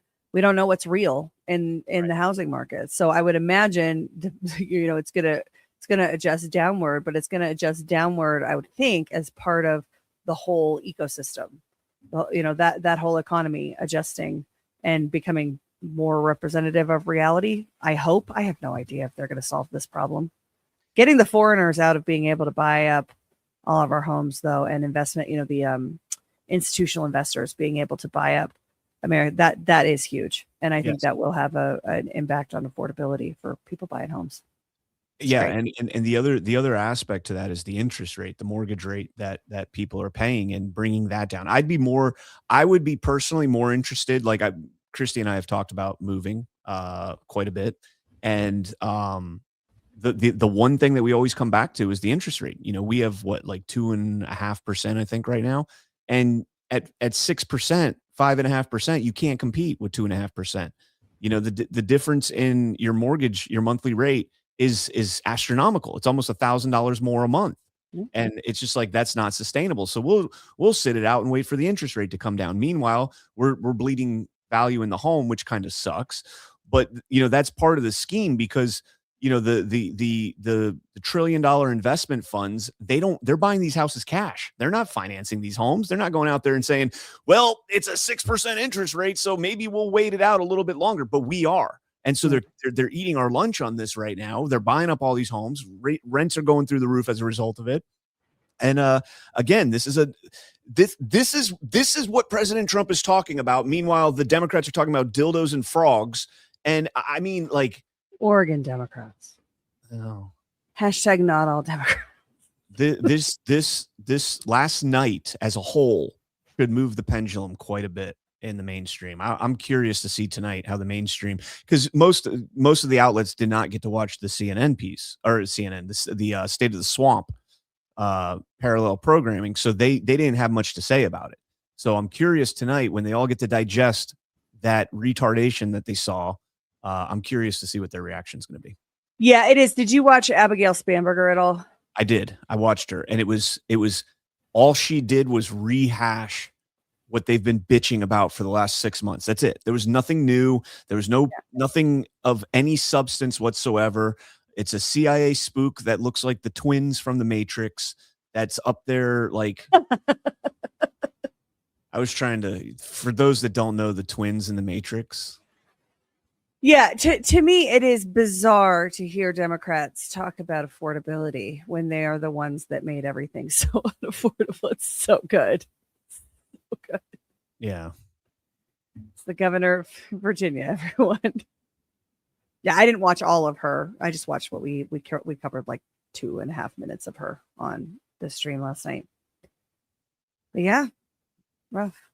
Let me see. MPG Stewart says, is Abigail Spanberger the brother of Anderson Cooper? Isn't Kathy Griffin the alleged brother of Anderson Cooper? Kathy Griffin is the like half brother or something like that. I think you're supposed to. I don't think Spanberger is, although could be. No, I think that person was making a joke. Yeah, so this was Spanberger last night. Yes. And that is the twins. Yes, she just didn't have the dreadlocks. She needed the dreadlocks. If she would have had the dreadlocks, she would have been golden. Okay, let's get back into this was again, you know, he's getting a lot of crap from this from the left. They're saying he baited the Democrats into this, and he should have baited them into this. This is him talking about what the Congress's job is. This is an easy one. This is a no-brainer. No-brainer. One of the great things about the State of the Union is how it gives Americans the chance to see clearly what their representatives really believe. So tonight I'm inviting every legislature to— What are we drinking? My administration and What is reaffirming that? a fundamental principle If you agree with this statement, the water. and stand up and show your support. The first duty of the American government is to protect American citizens, not illegal aliens. I think I sped this up because he got the longest applause of the night, but his body language is key right here.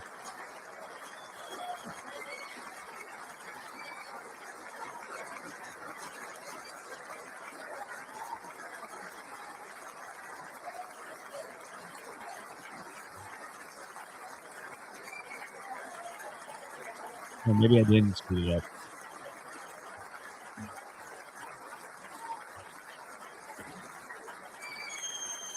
Thought I got the longest applause on that pilot guy.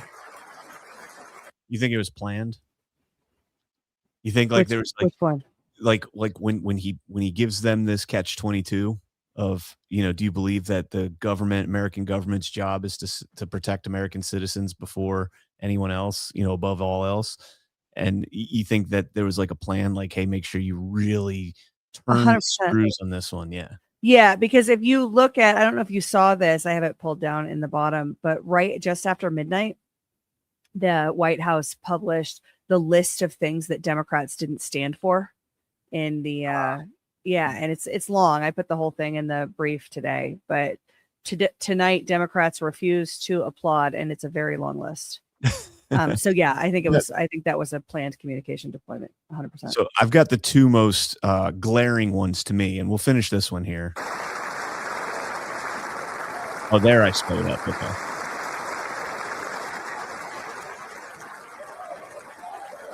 They're super excited.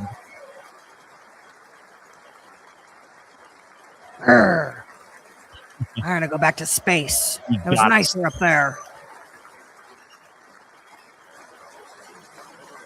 People at the studio were so much nicer. Isn't that a shame? You should be ashamed of yourself not standing up. You should be ashamed of yourself. That is why I'm also asking you to end deadly sanctuary cities that protect the criminals and enact serious penalties for public officials who block the removal of criminal aliens. In many cases, drug lords, murderers all over our country. They're blocking the removal of these people out of our country, and you should be ashamed of yourself. People Look at the dude in the bottom left-hand corner. You should be ashamed of yourself. out of our country, and you should be ashamed of yourself.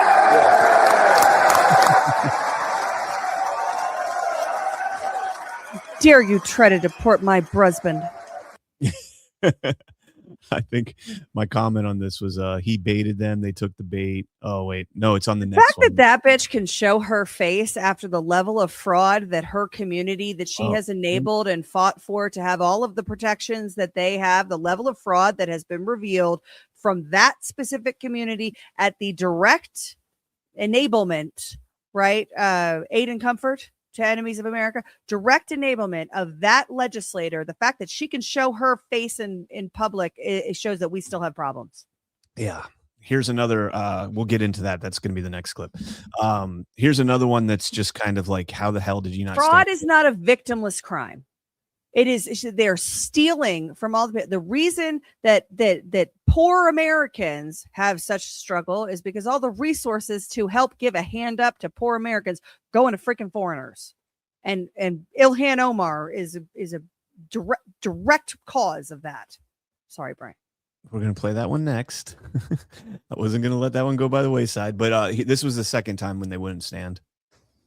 She had escaped a brutal war only to be slain by a hardened criminal, set free to kill in America, came in through open borders. Mrs. Zaretsky, tonight I promise you we will ensure justice for your magnificent daughter, Irina.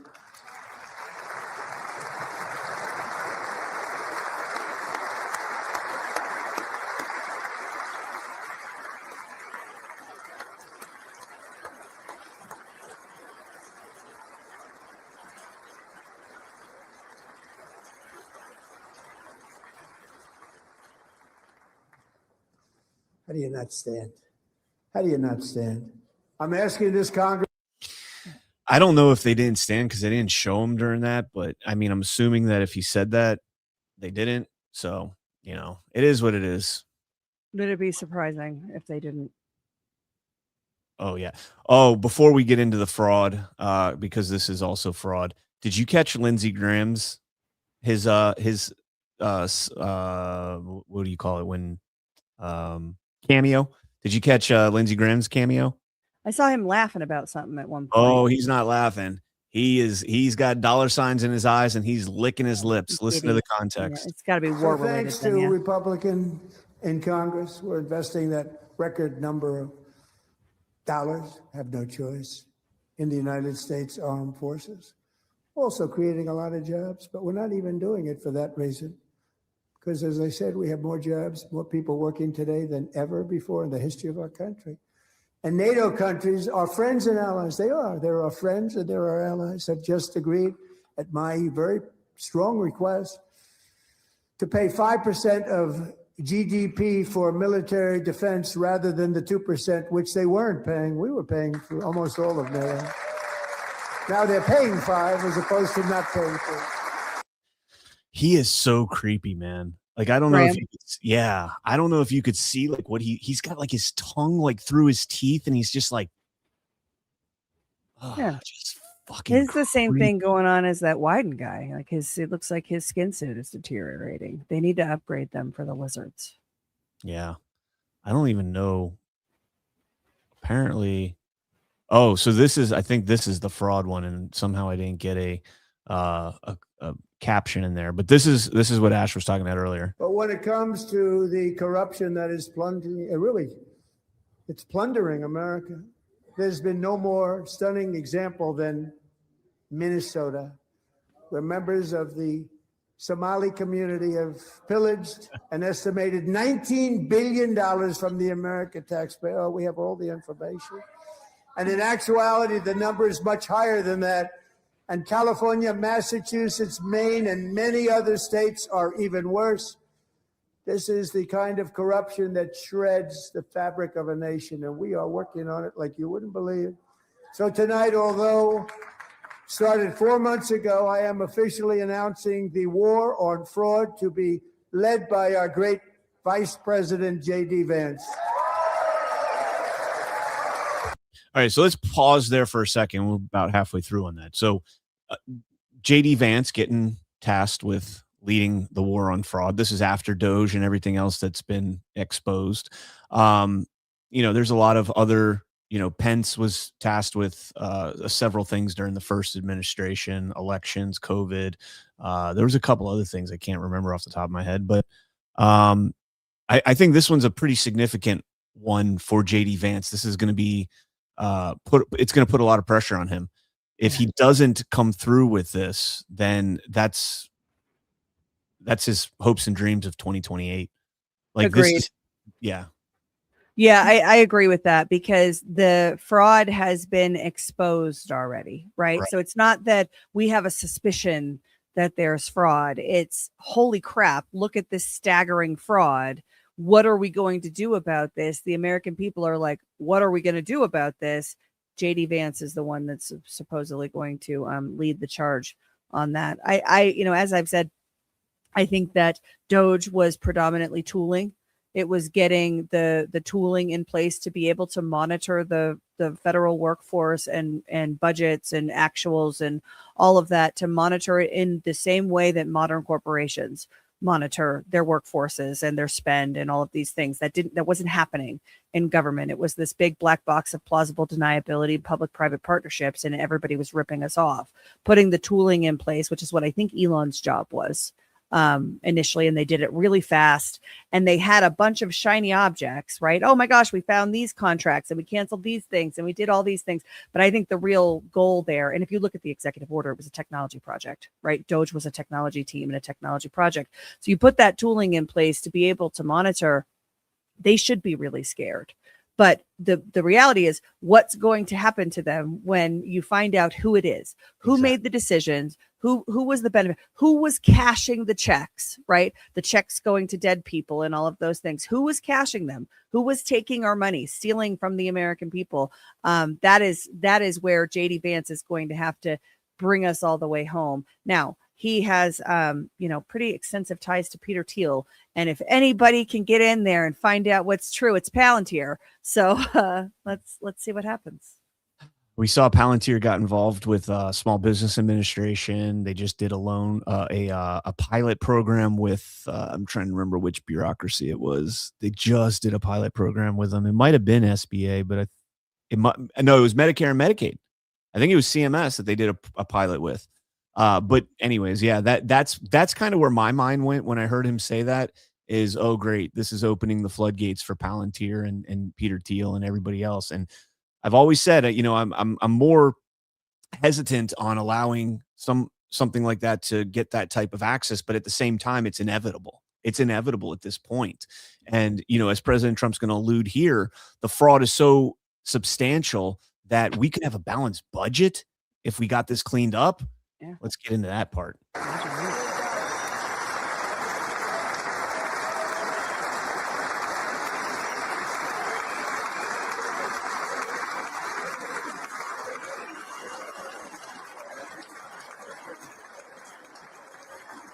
We'll get it done. And if we're able to find enough of that fraud, we will actually have a balanced budget overnight. It'll go very quickly.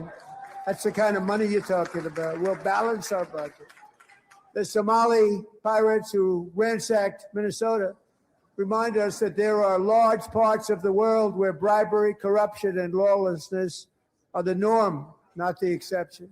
Importing these cultures through unrestricted immigration and open borders brings those problems right here to the USA.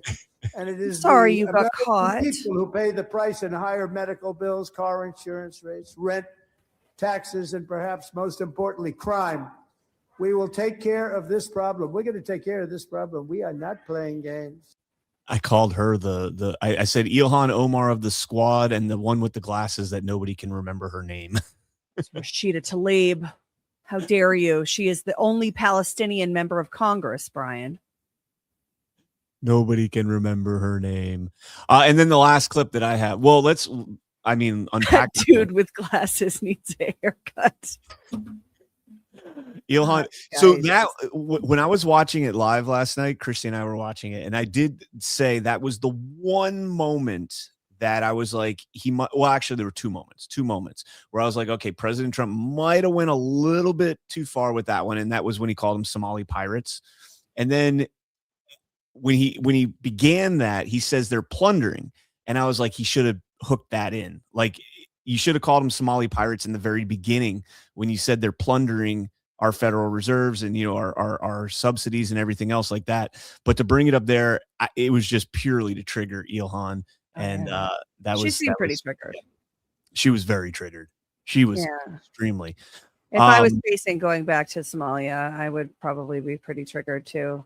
Although I don't remember where I heard it, but you know how in the Gay Venezuela in the book that never ends, how we talk about when dictators rise to power and refugees flee, it's often, if not always, the refugees that were working with the CIA to undermine the country that are the ones fleeing, and they come here because we take in the refugees. I think that's also true. I think it's possible that's also true in Somalia, and the third act of that should be pretty delightful. Yep. If the admin pulls it off. Yeah. So the last thing I'll say here, the last clip on play from the speech that I have is this one here, and this was kind of just the irrelevance of the Colorado 2nd District right there. That's Joe Neguse. He looks pretty mad.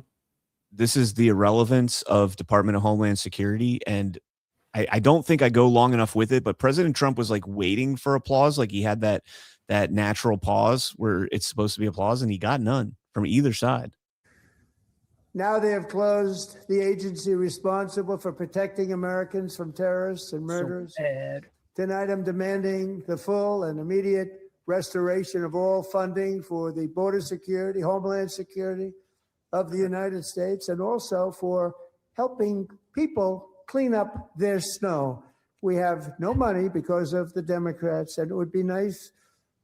We'd love to give you a hand at cleaning it up, but you gave no money. Nobody's getting paid. It's a shame. So you have to think about it. We have, in case you didn't know, pretty large snowstorm out there. So he does first and foremost, he's like, yeah, Department of Homeland Security securing our border, very, very important. And also cleaning up snow. Oh, okay. And they're like, he's like waiting for the pause. He's waiting for applause and he got none. Yeah. Maybe Well, DHS has run its course.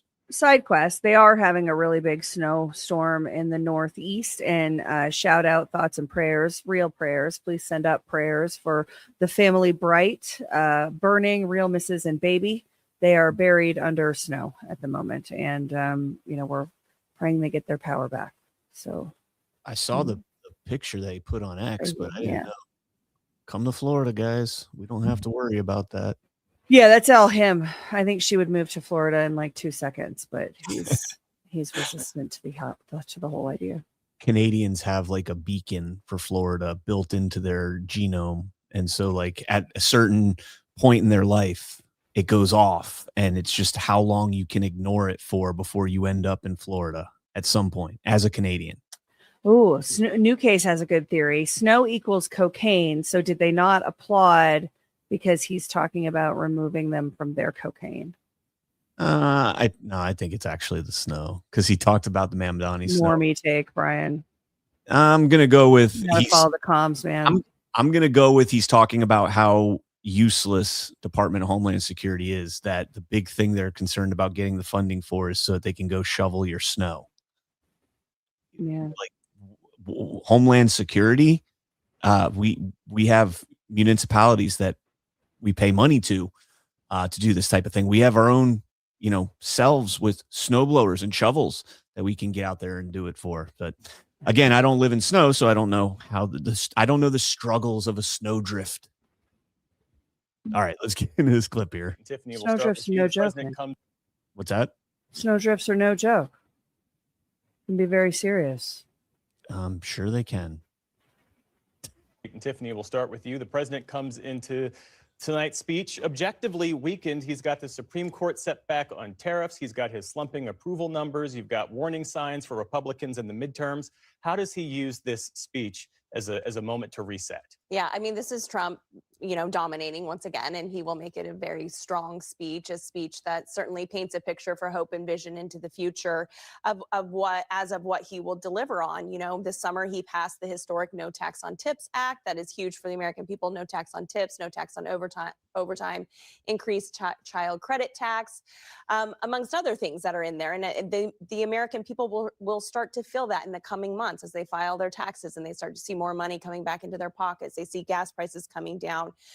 Just today, consumer index is bumped up a little bit.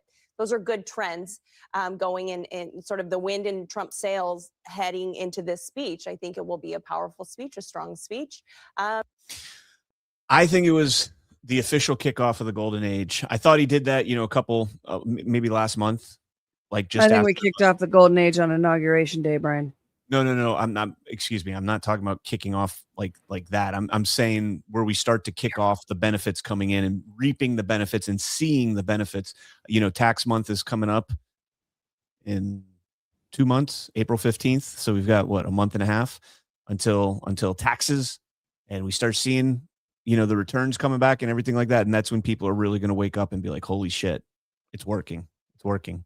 Yeah, so President Trump came into the speech tonight. He said, I wrote it down. He said it was we're in the midst of our transformation. It is a turnaround for the ages. And if you go back to election night, what I theorized was happening, and I think it's what we're seeing, is that we're engaging in a transformation program to take us to the golden age. Now, in a transformation program, you have to break stuff first. Yes. You have to go in, you have to dismantle old power structures. You have to figure out what's true. You get a data dump and you do, kind of an analysis on where we're going and what we're doing. Now, I think a lot of that was probably done during the 4 years of the analysis parts of things were done during the 4 years of the Biden administration. But when you get in on inauguration day, that starts the clock. And I think you have 18 months. I think you have until, and I said this on election night, I think you have until the 250th birthday, July 4th, 2026 is when we have to be on the upswing of this thing, not on the we're still breaking things, we're still fighting. And I think that one of the things we've seen the bipartisan regime do is every roadblock they can. The court cases, the attacks on the administration and the press, all of the things that we've seen is try to stop it. Try to stop the train, try to slow it down, at least try to keep it from getting, because then we have this midterms, right? And whether or not the midterms are real is irrelevant to what the people think about the midterms and where their heads are going to be at, where their hearts and minds are going to be at when we come into the election in November. So you have to be in a better place, I think, by July 4th, 2026. I think we're seeing it. I think that we are seeing that we have gotten through the past 18 months, the past however many months it's been. 13 months have been they've been tumultuous, right? There's been my AG here running for governor. He has 54 lawsuits against the Trump administration, and that's just one state. So we're seeing them fight in a way that we're seeing the regime fight in a way that it appears President Trump is going to be able to do what he says he's going to do. That's very exciting, and I'm here for it, man. This, by the way, everybody, the right before America's 250th birthday, we are going to be in Deadwood at GART, and Mount Rushmore is just right near there. It's going to be amazing. It's going to be the best time ever. Those tickets aren't on sale yet, but Nashville tickets in April are on sale. So everybody should head to badlandsmedia.tv/events.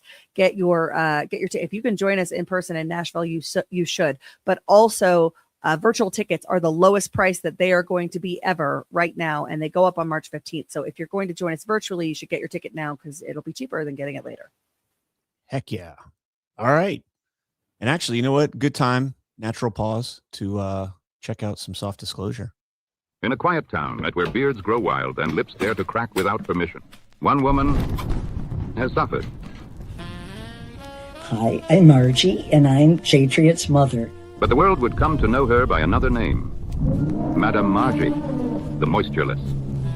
Jay came home with a lip balm. It's called Soft Disclosure. With one miraculous application, her power awakened. Within one day, my lips were healed. It was miraculous. But salvation came at a cost. For in the shadowed lands known only as Badlands, You boys at Badlands are so handsome.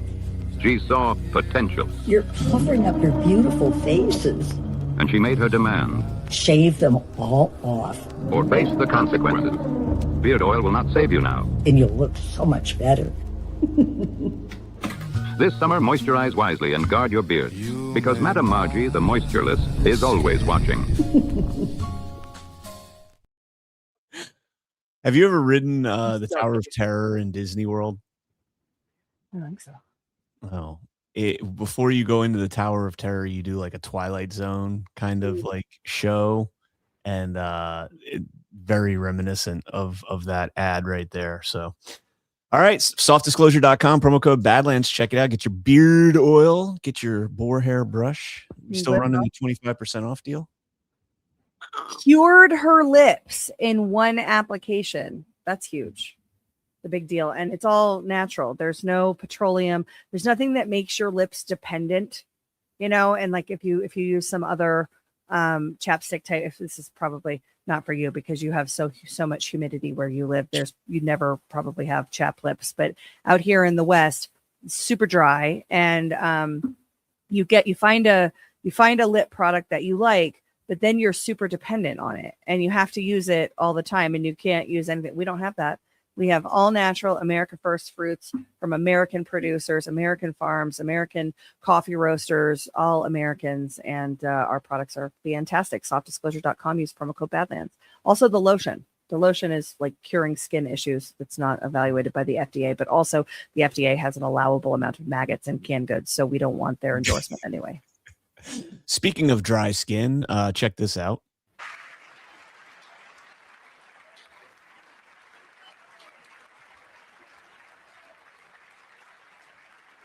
Really, she ran for president? It's hilarious. They stood up for that. I can't believe it. Is that the hockey guys? Insider I trivia. can't believe it. Did Nancy Pelosi stand up if she's here? Doubt it. Pass the Stop Insider Trading Act without delay.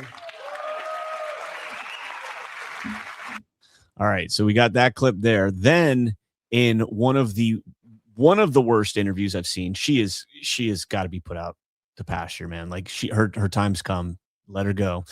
She is retiring. No, stop, pause. Let her go implies she gets let off the hook for the massive portfolio of crime. She doesn't get to go out to pasture. She doesn't get to run with the Indian children in Canada, which is what my mother said when dogs died.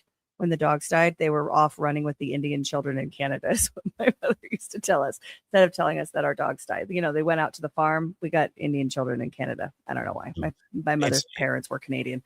But she doesn't get to go out to pasture. There must be accountability. I was going to get to that. Where's Yogananda Pittman? Where's Yogananda Pittman, Brian? Okay. There was one moment, Madam Speaker, where he called you out specifically around, of course, congressional stock trading. What do you say back to him? I say back to him, as that's what members said, look at your own self. The inference he wants to draw is there was something wrong with that, which there wasn't. And if there was, people get prosecuted for it. For a long time now, we've been trying to pass this law. It doesn't have, now it has more support than it had before. And Elizabeth Warren stood up and applauded. Elizabeth Warren stood and applauded tonight when the president talked about it. Well, we all did. I did too. He said, did Nancy stand up? Yeah, I did too. A lot of people stood up. A lot of Democrats stood up. I think that will pass, depending on what the bill is. I mean, what we had, we thought would pass. It was actually a tougher bill than Governor Spanberger had put forth. We thought it could pass, but it was clear that it wasn't going to make it to the House and the Senate. But in any event, he gives his shout out. I don't pay any attention to him. What I'm concerned about is our democracy, which he is destroying. It's all about our democracy. So she says that you should be prosecuted for this. Now, Donald Trump, I think he put this on Truth Social. This is Nancy Pelosi versus Warren Buffett, and I think another hedge fund. But perhaps she's right. Perhaps, maybe she's not doing anything patently illegal, or perhaps she is, and she's just, or maybe she isn't. Maybe she's just really good. She's just the best stock trader in history. It's not her, Brian. When her husband is not getting hammered, he's allegedly really good. I saw somebody in the chat said she's drinking the fifth. Well played. That was very good. Yeah. Oh, it's against the S&P. Look at Pelosi go. Blue one, by the way. In case you didn't know that. Woo! Holy shit.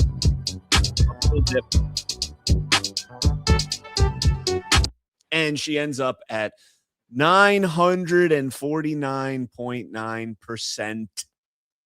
Just really good. Since 2012. 1,000%. Really good at trading stocks.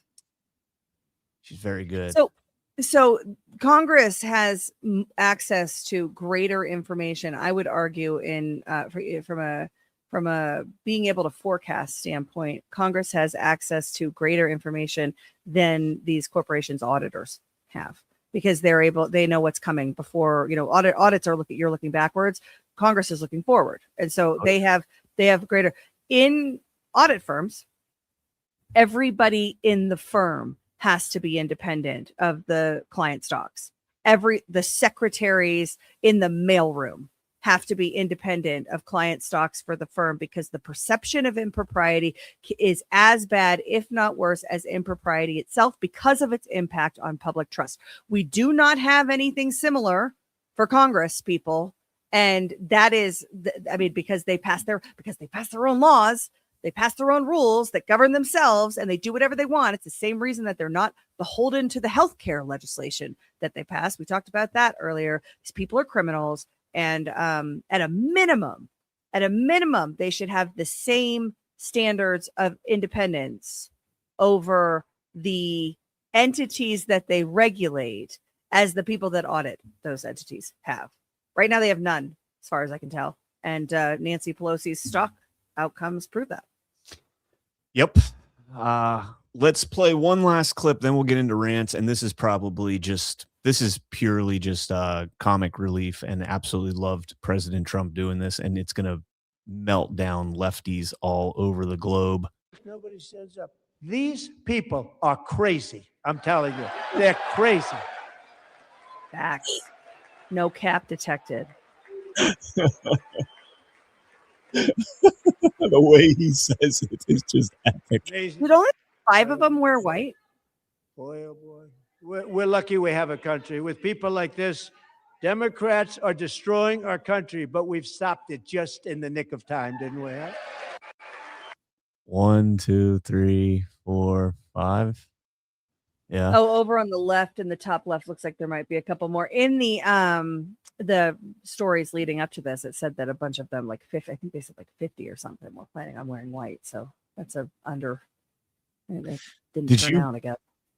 Yeah. So there was a bunch of other stuff. I mean, President Trump gave out 2 Medal of Honors, which was Medals of Honor. I know Ash was going to hit me. As soon as I said it, I knew she was going to hit me with that. The one for the guy that was flying the Venezuela operation was very interesting. I have not read the actual warrant. I heard President Trump's story about it. But there's a lot of things that have now changed in that story based on what President Trump said last night. First and foremost, he said they knew we were coming. President Trump has been telling us all along that they had no idea we were coming. You hear about Venezuela? Yeah. He said they knew we were coming. They were ready for us. Machine guns firing and everything. I thought we were told that there were no shots until they were on the ground. Maybe they knew they were coming, but then they got discombobulated, and then they had no idea. Or maybe the opposite, right? They had no idea, but then discombobulated. Perhaps. I also can't underestimate the impact of the discombobulator. That machine gun fire into a helicopter is extremely dangerous. And, those things are not up armored.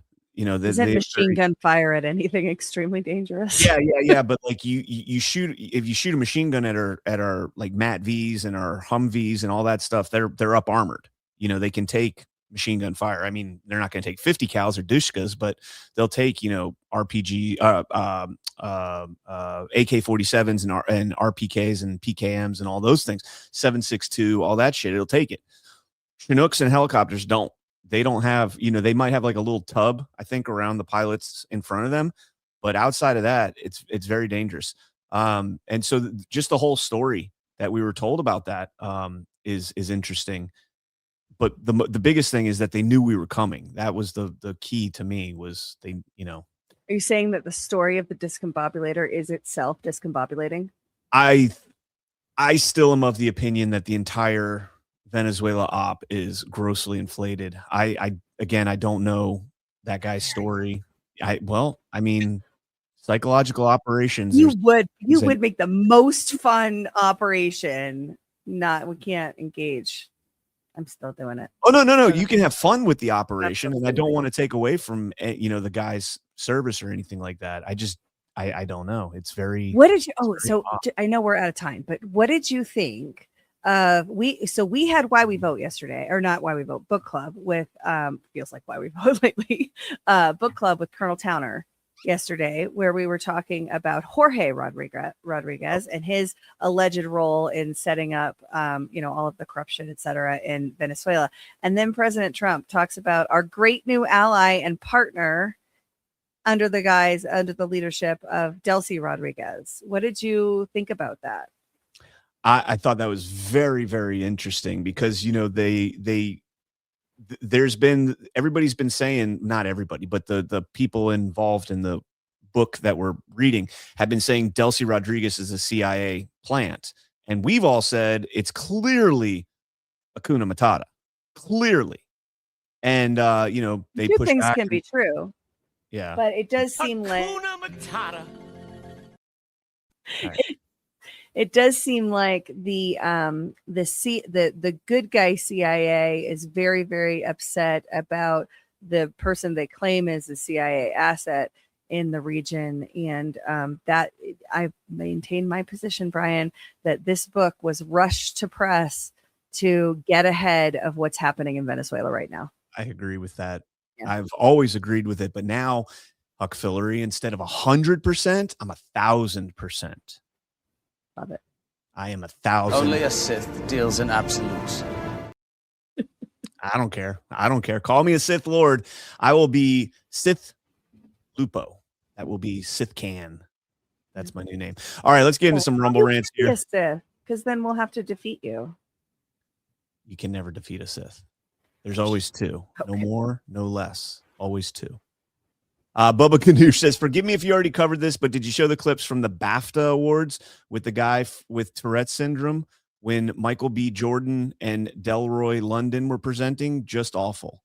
I don't even know what the BAFTA Awards. Black actors for Training America. Training America. Training. You can train them to go in the back door, apparently. Black actors for Transing America is probably what it is. I don't know. I'm assuming with those two. Oh, I forgot about that. That was horrible. What is her status? I don't know. Is she able to walk down the street? We'll find out. Thank you for the rant there, Bubba Ganoush. I don't know what BAFTA is. I'm assuming that's what it means.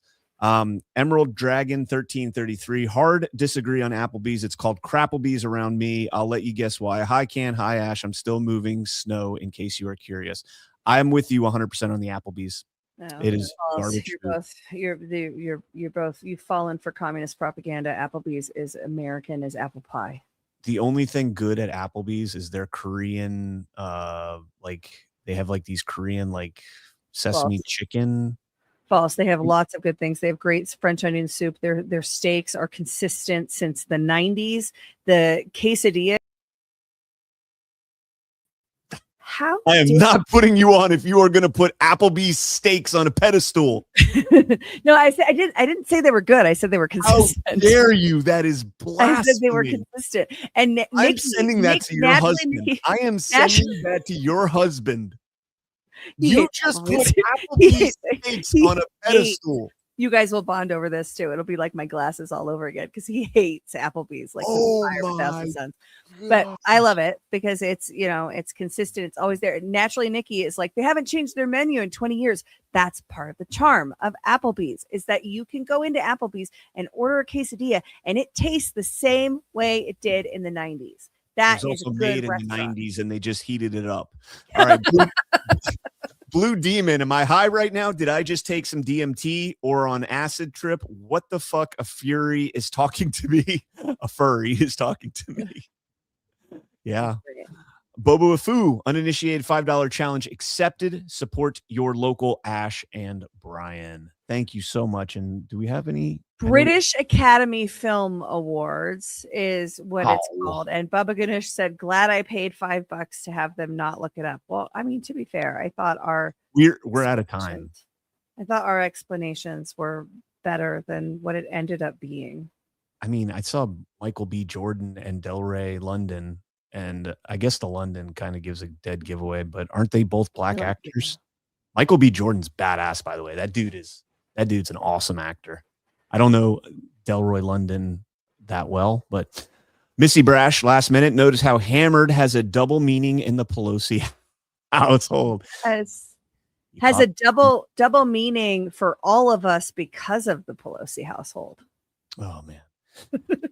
All right, guys, we are going to Nashville. Brian Murphy says Ashe needs a stake intervention at the next guard. I agree with that 1,000%. 3,687 people viewing. Please smash that thumbs up. We got to get out of here before John I ate comes a in here. Wagyu ribeye like not that long ago. I sent you a picture of it while I was eating it. I know what a good steak is.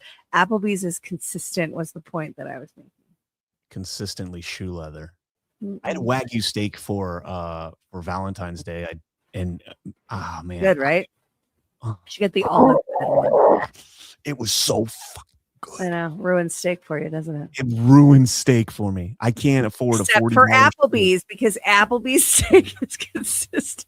Maybe if I go back to Applebee's, then a regular ribeye will be like, okay, this is good. See, consistent. All right, we're out of here, guys. Stay tuned. You got Daily Herald coming up at 1. Followed by, I think Gordon also has a geopolitics with Ghost today. You've got General Quast show, Space Force tonight. General Quast. You got Shipwreck show. You got Altered DPH, State. Altered State. You got all the shows. Stay tuned to Badlands. Great content coming up. Bye, guys. Take care, guys. Thank you so much for joining us, and don't forget to hit the thumbs up on this video. And a special thank you to all of our advertising partners. Please remember to shift your dollars to support those businesses that support Badlands Media.